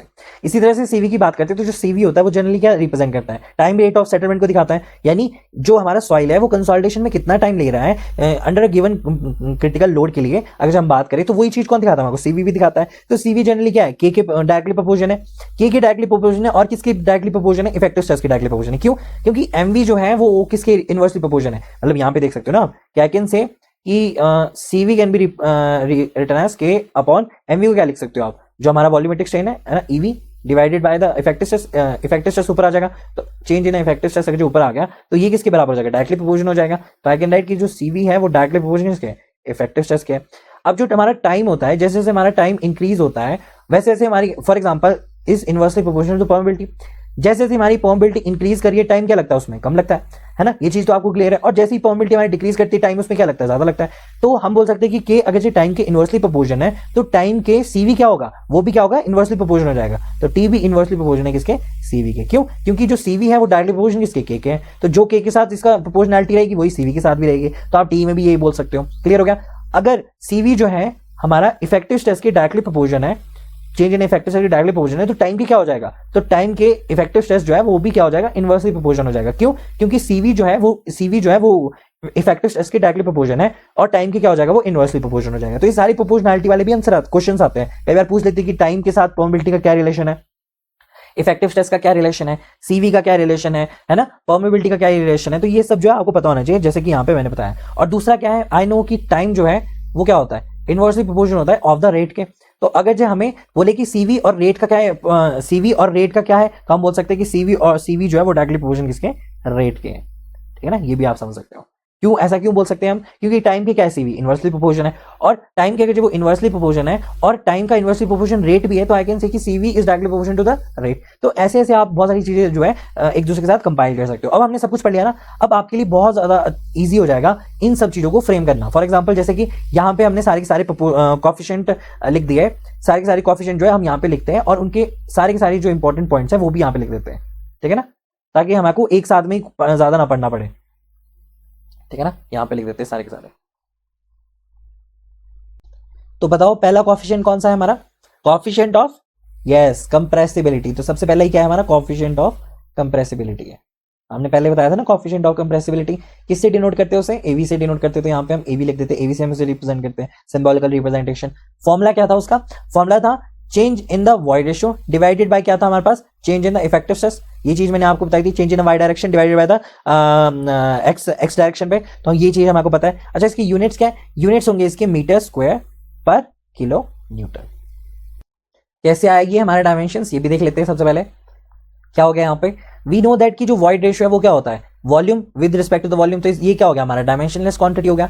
लेकिन हमारा जो इफेक्टिव स्ट्रेस है वो क्या होता है, किलो न्यूटन पर मीटर स्क्वायर, किलो न्यूटन पर मीटर स्क्वायर होता है। तो यहाँ पे उल्टा क्या हो जाएगा, मीटर स्क्वायर पर किलो न्यूटन, या फिर अगर जो पास्कल में लिखना हो तो क्या लिख सकते हैं, या फिर पास्कल में लिखना हो तो मीटर स्क्वायर पर मीटर स्क्वायर पर क्या हो जाएगा यहाँ पे, पास्कल हो जाएगा, है ना। इसको और करके लिख देना।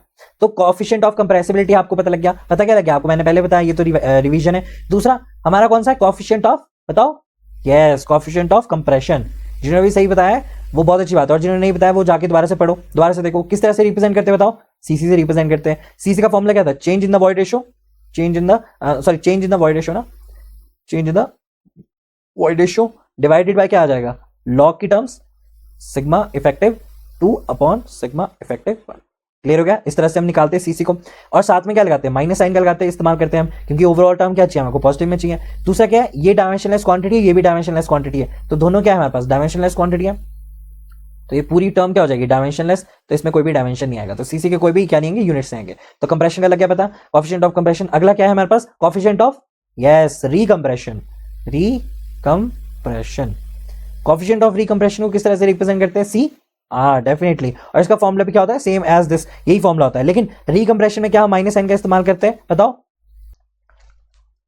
नहीं, इसमें अगर जब नहीं करते तो गलत है, ये प्लस आएगा यहाँ पे। सीआर में हम नेगेटिव का साइन इस्तेमाल करते हैं, क्यों करते हैं सीआर में नेगेटिव का इस्तेमाल, क्योंकि मैंने बताया था कि रिकंप्रेशन क्या होता है, जब हम लोडिंग कर रहे होते हैं, जब दोबारा से रीलोड कर रहे होते हैं, तो उस टाइम पे जो E2 रहता है वो हाई रहता है और E1 जो है वो लो रहता है। तो हम क्या बोल सकते हैं, नहीं, जो हमारा E1 रहता है वो क्या रहता है, हाई रहता है, और E2 क्या रहता है, हमारा लो रहता है। तो हमें क्या पता है कि E2 माइनस E1 करेंगे, हम E2 माइनस E1 करेंगे, E1 हम अगर जो हाई है तो ओवरऑल टर्म्स क्या हो जाएगी, माइनस में हो जाएगी। तो हमें क्या करना पड़ेगा, कंपनसेट करने के लिए माइनस लगाना पड़ेगा। तो वही चीज है कि हमें यहाँ पे क्या लगाना पड़ता है, माइनस साइन भी लगाना पड़ता है, किसमें, रिकंप्रेशन में। यही गलतियां जो यहाँ पे हम डाल सकते हैं। तो माइनस कितना हो जाएगा हमारे पास, divided by the log effective stress 2 divided by the effective stress 1। Clear हो गया, दोनों इफेक्टिव स्ट्रेस है, ठीक है ना। और ये भी क्या हो जाएगा, डायमेंशनलेस क्वांटिटी हो जाएगा। तो आई कैन राइट की डायमेंशनलेस क्वांटिटी हो जाएगा, इसके भी क्या नहीं होंगे, कोई भी यूनिट्स नहीं होंगे, ठीक है। क्लियर हो गया। नेक्स्ट जो है फोर्थ और फिफ्थ, तो अभी हमने किए, तो ये पता होना चाहिए आपको फोर्थ और फिफ्थ क्या है, कौन सा है हमारा, द कोएफिशिएंट ऑफ, क्या है हमारे पास, the coefficient of volume compressibility. Definitely क्या है, वॉल्यूम कंप्रेसिबिलिटी, क्या है उसका फॉर्मूला, वॉल्यूम कंप्रेसिबिलिटी का फॉर्मूला क्या है, 3-4 फॉर्मूले उसके, आप कोई भी फॉर्मूला से यूज कर सकते हो, ठीक है। तो हमने बोल दिया कि जो अगला है वो क्या है हमारे पास, कोएफिशिएंट ऑफ वॉल्यूम कंप्रेसिबिलिटी। लिखो लिखो आप फॉर्मूला और यूनिट्स लिख दो उसके। क्या हो गया, fourth, coefficient of volume compressibility, volume compressibility. Clear हो गया, वॉल्यूम ऑफ कंप्रेसिबिलिटी। इसका फॉर्मूला क्या होगा, इसका फॉर्मूला 3 फॉर्मूले होते हैं। तो जो हमारा वॉल्यूमेट्रिक स्ट्रेन है, इस वॉल्यूमेट्रिक स्ट्रेन का क्या होता है, दैट इज डायमेंशनलेस क्वांटिटी। ये क्या है, dimensionless quantity divided by the void ratio है, तो यहाँ divided by the effective stress है। तो इफेक्टिव स्ट्रेस का क्या हो जाएगा हमारे पास, दैट इज मीटर स्क्वायर पर किलो न्यूटन है, उल्टा होकर यहाँ पे क्या आ जाएगा, मीटर स्क्वायर पर किलो न्यूटन, ठीक है ना। क्या मतलब इसका क्या होता है, किलो न्यूटन पर मीटर स्क्वायर होता है ना, उल्टा होकर क्या आ जाएगा, मीटर स्क्वायर पर किलो न्यूटन हो जाएगा, या फिर पास्कल में लिखना है तो मीटर स्क्वायर पर पास्कल हो जाएगा, ठीक है ना। समझ में आया किस तरह से आया यहाँ पे, यही चीज हमारे पहले से, वॉल्यूम कंप्रेसिबिलिटी तो हमने अभी निकाली है। फिफ्थ वन क्या है, the coefficient of, yes, consolidation. The coefficient of consolidation will be the last one. Last one किससे रिप्रेजेंट करते हैं, सीवी से। इसको किससे रिप्रेजेंट करते हैं, एमवी से रिप्रेजेंट करते हैं, ठीक है ना, एमवी से रिप्रेजेंट करते हैं। तो कंसोलिडेशन का क्या हो जाएगा, के अपॉन क्या है, एमवी इनटू द गामा डब्ल्यू है ना। के की क्या है वैल्यू, के की क्या रहती है, मीटर पर सेकंड रहती है। यहाँ पे एमवी की क्या है, एमवी यहाँ पे हमने निकाल दिया, दैट इज मीटर स्क्वायर पर किलो न्यूटन है, और साथ में गामा डब्ल्यू का क्या रहता है, किलो न्यूटन पर क्या रहता है, मीटर क्यूब रहता है ना, किलो न्यूटन पर मीटर क्यूब रहता है। तो ओवरऑल वैल्यू कितनी आ जाएगी, यहाँ से किलो न्यूटन से किलो न्यूटन कट गया, ठीक है, मीटर स्क्वायर से मीटर कट गया, और यहाँ पे कितना आ जाएगा, that will be equal to, metre ऊपर चला जाएगा ना, तो ओवरऑल कितना आ जाएगा, मीटर का स्क्वायर पर नीचे क्या है, सेकंड है। तो यहाँ से हमारे को क्या मिल गई, यूनिट्स मिल गई। अभी सारे के सारे कोएफिशिएंट जो है ना आपको टिप्स में याद होने चाहिए। तो कोएफिशिएंट ऑफ कंप्रेसिबिलिटी क्या हो गया, कोएफिशिएंट ऑफ सीसी क्या हो गया, कोएफिशिएंट ऑफ रिकंप्रेशन क्या हो गया, वॉल्यूमेट्रिक कंप्रेसिबिलिटी, वॉल्यूम कंप्रेसिबिलिटी क्या हो गया, कंसोलिडेशन क्या हो गया। क्लियर हो गया, के this change in the void ratio, volumetric strain divided by the void ratio, change in the effective stress divided by the logarithm terms। यहाँ पे भी माइनस साइन, यहाँ पे भी माइनस साइन। माइनस साइन कहाँ नहीं यूज होता हमारा, सी ई में नहीं होता है, सी में नहीं होता है। वो क्या होता है, change in the void ratio divided by the log effective stress divided by the effective stress. क्यों नहीं होता है चेंज, क्योंकि उस पॉइंट पे हमारा क्या हो रहा है, लोडिंग अनलोडिंग हो रहा होता है। अनलोडिंग के टाइम पे अगर मैं इवन देखूं तो वो वैल्यू कम ही रहती है एज कंपेयर टू E2। अभी सारी चीजें जो है ना मैंने आपको बता रखी है, इसलिए जो भी आपने कनेक्टेड वे में पढ़ा है ना उसी वे में आपको सारा कंप्लीट करना है, तभी आपको पता चलता रहेगा, अदरवाइज वहां पे आपको नहीं लगेगा पता, जो मैंने यहाँ पे बताया। क्लियर हुआ ना, ठीक है ना। तो ये सारे कोएफिशिएंट जो है हमने कर दिए। अब हमारे को करने हैं the solution of the Terzaghi equation. अब सॉल्यूशन ऑफ तरजागी इक्वेशन पढ़नी है। बाकी आपको ये सब पता लग गया, ये बहुत इंपॉर्टेंट है। 5 कोएफिशिएंट सीई जो है उसको रहने देना, बाकी सारे कोएफिशिएंट जो है वो आपको पता होने चाहिए। इसके भी क्या हो जाएगा, ये भी डायमेंशनलेस क्वांटिटी है, लिखना होगा तो यहाँ पे 6th वन भी लिख देना आपने, है ना। कोएफिशिएंट ऑफ एक्सपेंशन या फिर स्वेलिंग इंडेक्स बोल सकते हो। लेकिन इससे पहले एक और इंपॉर्टेंट पॉइंट है, जब आप वॉल्यूमेट्रिक कंप्रेसिबिलिटी को देखते हो ना, यानी coefficient of compressibility volume compressibility को देखते हो, तो आप, मैंने बोला था कि उनको आप change in volumetric strain divided by the change in effective stress से भी रिप्रेजेंट कर सकते हो। आप एमवी को ना एवी के फॉर्म में भी रिप्रेजेंट कर सकते हो। कैसे, देखो, जब हम बात करते हैं वॉल्यूमेट्रिक कंप्रेसिबिलिटी की, तो you know that it is the change of the volumetric strain change divided by the effective stress change, ये तो आपको पता है। और चेंज वॉल्यूमेट्रिक स्ट्रेन चेंज को हम किस तरह से लिखते हैं, मैंने अभी बताया था आपको किस तरह से लिखते हैं, कि हम उनको 3 फॉर्म में लिख सकते हैं। एक तो इस फॉर्म में लिख सकते हैं, एक तो थिकनेस के फॉर्म में लिख सकते हैं। क्लियर हो गया। एच नॉट क्या है यहाँ पे, एच नॉट है हमारा इनिशियल थिकनेस। क्या है ये, it is the initial thickness. Initial thickness की इनिशियली थिकनेस आपके पास कितनी है, एच नॉट है। जब आपकी सेटलमेंट हो चुकी है उस पॉइंट ऑफ टाइम में आपकी थिकनेस क्या है, यानी फाइनल थिकनेस कौन है, हमारे पास डेल्टा एच है, it is the final thickness. तो नोटेशन भी साथ साथ में लिखते रहना। अगर जो आपको नहीं पता यहां पे, अगर मैंने नहीं बताया था, तो आप डेल्टा एच को क्या लिखोगे, एज अ फाइनल थिकनेस लिखोगे, और जो एच नॉट है वो क्या है, इनिशियल थिकनेस है। और किसी भी सर्टेन पॉइंट ऑफ टाइम के लिए अगर मुझे थिकनेस पता नहीं, तो मैं उसको क्या छोटे डेल्टा एच से भी रिप्रेजेंट कर सकता हूं, ठीक है ना। किसी भी सर्टेन पॉइंट ऑफ टाइम के लिए अगर मुझे पता नहीं, तो उसको डेल्टा एच से मैं उससे रिप्रेजेंट कर सकता हूं। सेकंड ऑफ ऑल मैंने क्या बताया था कि हम इस फॉर्म में लिख सकते हैं, ठीक है ना, इस फॉर्म में लिख सकते हैं। दूसरा, आपको क्या पता है कि एवी जो होता है वो किसके बराबर होता है, चेंज इन वॉइड रेशियो, यानी वाई एक्सिस की कितनी चेंज आई और हमारी एक्स एक्सिस की कितनी चेंज आई। जैसे मैंने बताया था कि आप ऐसे ग्राफ ड्रॉ कर सकते हो, यहां पे देख सकते हो। अगर इसकी मुझे स्लो पता लगी तो वही क्या होती है, एवी होती है। तो एवी से एवी क्या होता है, कोएफिशिएंट ऑफ कंप्रेसिबिलिटी होता है। तो कोएफिशिएंट ऑफ कंप्रेसिबिलिटी किसके बराबर होता है, चेंज इन वॉइड रेशियो और चेंज इन इफेक्टिव स्ट्रेस, यही होता है ना। यहां पे देखो आप ध्यान से, आई कैन राइट की एवी और इस वाले पॉइंट को मैं एवी की फॉर्म में लिख सकता हूं ना। तो मैं बोल सकता हूं कि जो एमवी है उसका अगर जो मुझे रिलेशन बिठाना है एवी के साथ, तो मैं बोल सकता हूं a v divided by 1 plus E nought. इस फॉर्म में भी मैं इसको क्या कर सकता हूं, रिप्रेजेंट कर सकता हूं। तो समझ में आया। सो आप क्या कर सकते हो कि इन द हम कोएफिशिएंट ऑफ जो हमारी कोएफिशिएंट ऑफ वॉल्यूम कंप्रेसिबिलिटी है, आप कोएफिशिएंट ऑफ कंप्रेसिबिलिटी के भी रिलेशनशिप फाइंड आउट कर सकते हो। तो ये भी क्या हो गया हमारे लिए इंपॉर्टेंट फैक्टर हो गया, it is also a important factor, ठीक है ना। सॉल्यूशन करने से पहले ना एक और चीज समझ लेते हैं। अगर जो आपको आइसोक्रोन्स बोला बनाने के लिए फॉर अ 2 वे ड्रेनेज या फिर 1 वे ड्रेनेज के लिए, तो आप किस तरह से ड्रॉ करोगे। For example let us consider कि यहां पे हमारे पास क्या है, दोनों साइड क्या है, यहां पे पोरस मटेरियल है। फॉर एग्जांपल ऊपर भी हमारे पास पोरस मटेरियल है, ठीक है ना, ऊपर भी हमारे पास पोरस मटेरियल है और नीचे भी हमारे पास क्या है, पोरस मटेरियल है। लेट अस कंसीडर दैट, ठीक है ना। यहां पे भी हमारे पास क्या है, पोरस मटेरियल है, ठीक है, समझ में आया आपको। तो अब जो हमारे पास मैक्सिमम डिस्टेंस कवर करने के लिए किसी भी सॉइल पार्टिकल को, वो कौन सी होगी। मान लो यहाँ की जो सॉइल पार्टिकल है, यहाँ पे जो हमारा पानी है, उस पानी को अगर जो मूव करना है तो उसको कितना डिस्टेंस कवर अप करना पड़ेगा। अगर जो मैं इसको ओवरऑल एच नॉट से रिप्रेजेंट करूं, मान लेते इनिशियल जो हमारे पास इसकी थिकनेस थी वो एच नॉट थी। अब मुझे बताओ कि अगर ये 2 वे ड्रेनेज है, 2 वे ड्रेनेज है ना, क्योंकि ऊपर से भी निकल सकता है नीचे से भी निकल सकता है, बाकी लेटरल तो हम नहीं मानते, तो हम बोलेंगे कि 1D कंसल्टेशन में अगर इसके पास 1D कंसल्टेशन में अगर जो इसके पास 2 वे ड्रेनेज है, 2 वे ड्रेनेज है, तो बताओ सबसे ज्यादा लेंथ कवर किसको करनी पड़ेगी, एच नॉट बाय 2 को, इस वाले पार्टिकल को सबसे ज्यादा लेंथ कवर करनी पड़ेगी। और वो लेंथ कितनी होगी, तो वो लेंथ होगी एच नॉट बाय 2, और इतनी भी यहां से भी इतनी होगी, है ना, एच नॉट बाय 2। तो आपको जब भी ऐसे दिया जाए ना 2 वे ड्रेनेज, तो आपको ये पता होना चाहिए, क्वेश्चन में आपको ऐसे लिख के आएगा कि there is a 2 way drainage, तो आपको ये पता होना चाहिए कि वहां पे आप क्या लोगे, थिकनेस का आधा लोगे, ठीक है ना। जो drainage length of the drainage path होती है ना, एक होती है length of the drainage path, length of the drainage path, length of the drainage path. तो उस पॉइंट ऑफ टाइम में जब आपको क्या दिया जाएगा, 2 वे ड्रेनेज दिया जाएगा, तो आप क्या बोलोगे कि वहां पे लेंथ कितनी है, that is h not by 2। Clear हो गया। अगर मैं बोलूं इसका उल्टा, फॉर एग्जांपल नीचे नहीं है, अगर ये नीचे नहीं होगा तो हम क्या बोलेंगे कि length of the drainage path कितना हो जाएगा, वो बराबर हो जाएगा एच नॉट के। अब मुझे बताओ उसको मैक्सिमम डिस्टेंस कितना कवर करना पड़ेगा, एच नॉट कवर करना पड़ेगा। जैसे कि फॉर एग्जांपल इसको मैं सारा कॉपी कर लेता हूं, ठीक है ना।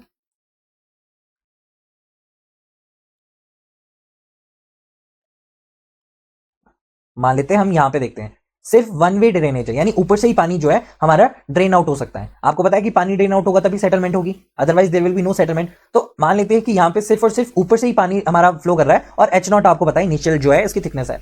सो उस पॉइंट ऑफ टाइम में जो सबसे ज्यादा पानी को कवर करना पड़ेगा डिस्टेंस, वो वाला कौन सा पानी होगा, यहां पे रहने वाला पानी का होगा, है ना। और उसको डिस्टेंस कितनी कवर अप करनी पड़ेगी, उसको डिस्टेंस कवर करनी पड़ेगी एच नॉट। तो यहां पे लेंथ ऑफ ड्रेनेज पाथ कितना हो जाएगा, एच नॉट हो जाएगा। तो ये क्या होता है, 1 वे ड्रेनेज होता है, 1 वे ड्रेनेज होता है। तो आपको ये जो चीज है ना वो ध्यान में रखनी पड़ेगी हमेशा। क्लियर हो गया। यहां से आप दोनों चीजें ध्यान में रख सकते हो। दूसरा इंपॉर्टेंट पॉइंट, अगर जो मैं बोलूं आइसोक्रोम्स बनाने को, तो मान लेते हैं अगर जो मैं यहां पे इसके नीचे या फिर यहां पे बना देता हूं, इसको मैं यहां से हटा देता हूं, ठीक है ना, इसको मैं क्या करता हूं, यहां पे नीचे लिख देता हूं,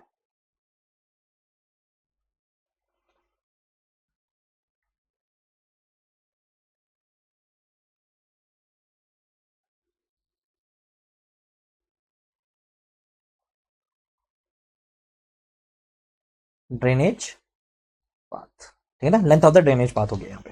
क्लियर हो गया। तो अगर जो मुझे आइसोक्रोम्स बनाने पड़ेंगे तब मैं किस तरह से बनाऊंगा, यहां पे देखते हैं।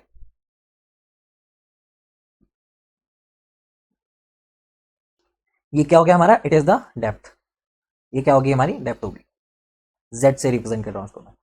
अब मान लेते हैं कि किसी भी सर्टेन पॉइंट ऑफ टाइम में हमारा जो यूआई है वो डेवलप हुआ है, ठीक है ना, हमारा यूआई जो है वहां पे डेवलप हुआ है। एट टाइम जीरो पे, एट टाइम जीरो पे कितना होगा हमारा यूआई, वो यूआई होगा, वो तो चेंज नहीं होगा, तो यूआई यहाँ पे यूआई रहेगा। तो एट टाइम जीरो पे, एट टाइम जीरो पे जो हमारा आइसोक्रोम ड्रॉ होगा ना वो ऐसा ही होगा यहां से लेकर यहां तक। अब हमको क्या पता है कि यहां पे जो हमारा एक्सेस पोर वाटर प्रेशर है वो सबसे ज्यादा मैक्सिमम कहां होगा और मिनिमम कहां होगा, बताओ। टू वेज ड्रेनेज में एक्सेस पोर वाटर प्रेशर कहां पे मैक्सिमम होगा और कहां पे मिनिमम होगा। हमें पता है कि जहां से ड्रेनेज पाथ बहुत क्लोज में है तो यहां से जो यहां पे जो हमारा यूआई होगा वो क्या होगा, मिनिमम होगा, और सेंटर से उसे टाइम ज्यादा लगेगा, दैट इज वाई हम बोल सकते हैं कि यहां पे क्या होगा, मैक्सिमम होगा। वैसे यहां पे क्या होगा, मिनिमम होगा। अगर जो आपको ये समझ नहीं आ रहा है ना, तो मैंने आपको एक और चीज बताई थी। मैंने बोला था कि ये हमारे पास इस तरह से क्या है, तीन लेयर है सॉइल्स की, और यहां पे मैंने पीजोमीटर लगा दिया, ठीक है ना, यहां पे मैंने क्या लगा दिया, पीजोमीटर लगा दिया। एक रहता है हमारा हाइड्रोस्टैटिक वाटर, हाइड्रोस्टैटिक प्रेशर, जो कि हमारे पास ऑलमोस्ट सेम रहता है, लेकिन जैसे ही हमने इस पे लोड लगाया, एक्सेस पोर वाटर प्रेशर क्या हो जाता है, डेवलप हो जाता है।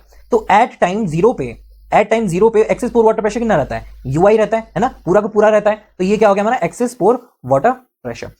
एट टाइम टी पे ये रहता है, एट टाइम टी पे जीरो पे क्या रहता है, ये यूआई रहता है। लेकिन जैसे जैसे टाइम हमारा बीतता जाता है हमें क्या पता चलता है कि पानी जो है वो निकल रहा है। पानी निकलने की वजह से सेटलमेंट हमको देखने मिलती है। तो जो सबसे ज्यादा पानी निकलता था वो कहां से निकलता था, सबसे फर्स्ट लेयर से निकलता था। क्यों, क्योंकि जो हमारा ड्रेनेज पाथ था वो बहुत ज्यादा क्लोज था इसके, तो यहां पे सबसे ज्यादा निकलता था, फिर दूसरे में, फिर तीसरे में, फिर मैं क्या होता था, इन सबको मैं ज्वाइन करके एक आइसोक्रोम्स ड्रॉ करूंगा, ऐसे करता था मैं, है ना। अब मैं क्या बोल रहा हूं कि यहीं से देख लो, जब मैं बात करूंगा टू वे ड्रेनेज की, तो यहां से आइसोक्रोम्स भी इसी तरह से मैक्सिमम कहां होगा, बीच में होगा। क्यों, जैसे थर्ड में मैक्सिमम था, जैसे कि यहां पे देख रहे हो ना, अब मैक्सिमम था, यहां पे सबसे ज्यादा था, फिर यहां पे कम था, फिर उसके बाद कम था, वैसे ही यहां पे भी क्या होगा, सबसे ज्यादा मैक्सिमम होगा। तो जब मैं आइसोक्रोम से यहां पे ड्रॉ करूंगा तो मैं क्या बोल सकता हूं कि यहां पे क्या होगा, हमारा मिनिमम होगा, यहां पे भी क्या होगा, मिनिमम होगा, लेकिन बीच में क्या होगा, सबसे लेट निकलेगा, तो ये क्या होगा, हमारा मैक्सिमम होगा। तो यहां से अगर मुझे आइसोक्रोम ड्रॉ करना पड़ेगा तो मैं बोलूंगा कि यहां पे तो मैक्सिमम होगा, बीच में तो मैक्सिमम होगा, लेकिन साइड साइड में क्या होगा, वो मिनिमम होगा। इसी तरह से मैं ड्रॉ कर सकता हूं। ये कौन सा है, एट टाइम जीरो पे बात की थी। अब ये कौन सा वाला है, ये एट टाइम, जहां पे टाइम जो है थोड़ा सा हमने टाइम दे दिया, फॉर एग्जांपल टी वन मान लिया इसको, ठीक है। ऐसे ही हम क्या बोलेंगे, टी टू में भी इसी तरह से होगा, ऐसे ही मैं क्या बोल रहा हूं, टी थ्री में भी इसी तरह से होगा, ठीक है ना। अब मैं तुमसे पूछ रहा हूं कि टी, जब हमारा टाइम जो है वो इनफाइनाइट है, तो उस केस में हमारा यू क्या होगा, एक्सेस पोर वाटर प्रेशर क्या होगा, बताओ। डेफिनेटली वो जीरो होगा। जैसे मैंने बताया था कि टाइम इन्फिनाइट पे 100% कंसोलिडेशन जो है वो पूरी हो जाती है। मींस टू से 100% कंसोलिडेशन का मतलब क्या है कि सारा का सारा जो यूआई है वो क्या हो जाएगा, जीरो हो जाएगा। दैट इज वाई हम यहां पे क्या बोल सकते हैं कि जब हमारा यूआई जीरो होगा तो हम यहां पे बोलेंगे कि यहां पे अगर जब मैं जीरो पुट करूं तो ये जो हमारी ये वाली लाइन होगी ना, यही लाइन रिप्रेजेंट करेगी क्या, हमारा यूआई के आइसोक्रोम्स को। समझ में आया ये दोनों चीजें, ठीक है ना। इसी तरह से हम क्या बना सकते हैं, लेंथ जहां पे हमारे पास सिंगल ड्रेनेज है वहां पे भी हम यहां पे यही बना सकते हैं, ठीक है ना। इसको मैं हटा देता हूं। आइसोक्रोम्स अगर मुझे यहां के लिए ड्रॉ करना है तो मैं किस तरह से ड्रॉ करूंगा, यहां पे ऐसे करते हैं कि ये चीज बना देते हैं, ठीक है ना। जहां पे हमें क्या दिखा रहा है कि यहां पे तो यूआई क्या है, पूरा का पूरा डेवलप है, यहां पे जीरो है, यहां पे यूआई पूरा का पूरा डेवलप है, और यहां पे क्या है, जीरो है। अब मुझे बताओ कि जो हमारा एक्सेस पोर वाटर प्रेशर है वो मैक्सिमम कहां होगा और मिनिमम कहां होगा। आपको पता है कि जो हमारा ड्रेनेज पाथ ज्यादा रहता है वहां पे क्या रहता है, मिनिमम रहता है, और मैक्सिमम कहां पे होगा, क्या बीच में होगा मैक्सिमम, क्या यहां पे बीच में होगा मैक्सिमम, या फिर यहां पे होगा मैक्सिमम, या फिर कहीं और पे होगा मैक्सिमम, बताओ। सबसे ज्यादा टाइम किसको लगेगा, इस वाले वाटर मॉलिक्यूल्स को बाहर निकलने के लिए सबसे ज्यादा लेंथ कवर अप करनी पड़ेगी। तो सबसे ज्यादा मैक्सिमम कहां होगा, यहां पे होगा, यहां पे नहीं होगा। क्यों, क्योंकि यहां के लिए h नॉट बाई टू है, यहां के लिए h नॉट है। तो यू कैन नो कि भाई इसके लिए आइसोक्रोम्स क्या बनेगा कि हमारा मैक्सिमम कहां रहेगा, नीचे रहेगा, यहां पे मैक्सिमम रहेगा, और मिनिमम कहां रहेगा, टॉप पे रहेगा। वैसे ये किसके लिए, टाइम टी वन के लिए है, ये टी टू के लिए हो जाएगा, और ये क्या हो जाएगा, टी थ्री के लिए हो जाएगा। और जैसे ही हमारा टाइम क्या हो जाएगा, इनफाइनाइट हो जाएगा, वैसे कि सारा का सारा एक्सेस पोर वाटर प्रेशर क्या हो जाएगा, जीरो हो जाएगा। तो ये वाला फॉर्म कौन दिखाता है मेरे को, जहां पे यूआई जो है वो जीरो है, मतलब 100% कंसोलिडेशन जो है यहां पे पूरी होगी है। कंसोलिडेशन क्या होगी, यहां पे पूरी होगी है।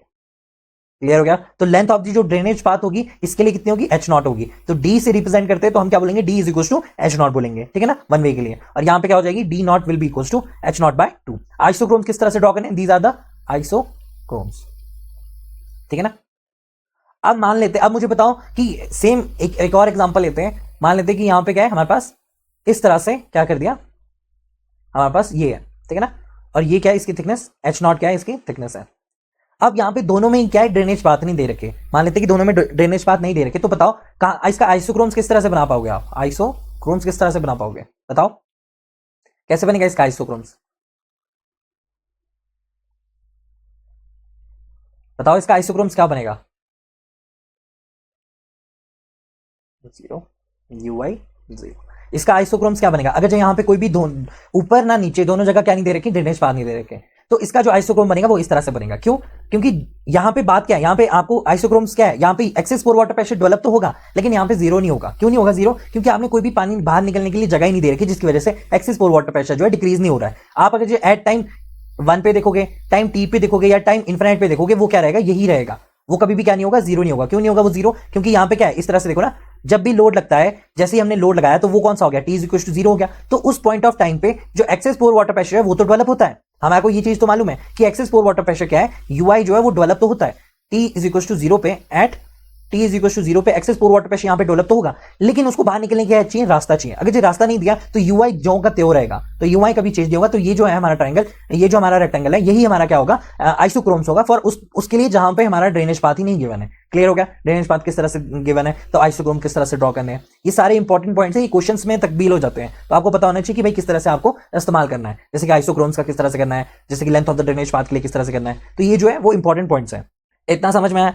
नेक्स्ट इंपॉर्टेंट है द सॉल्यूशन ऑफ द तरजागी। जब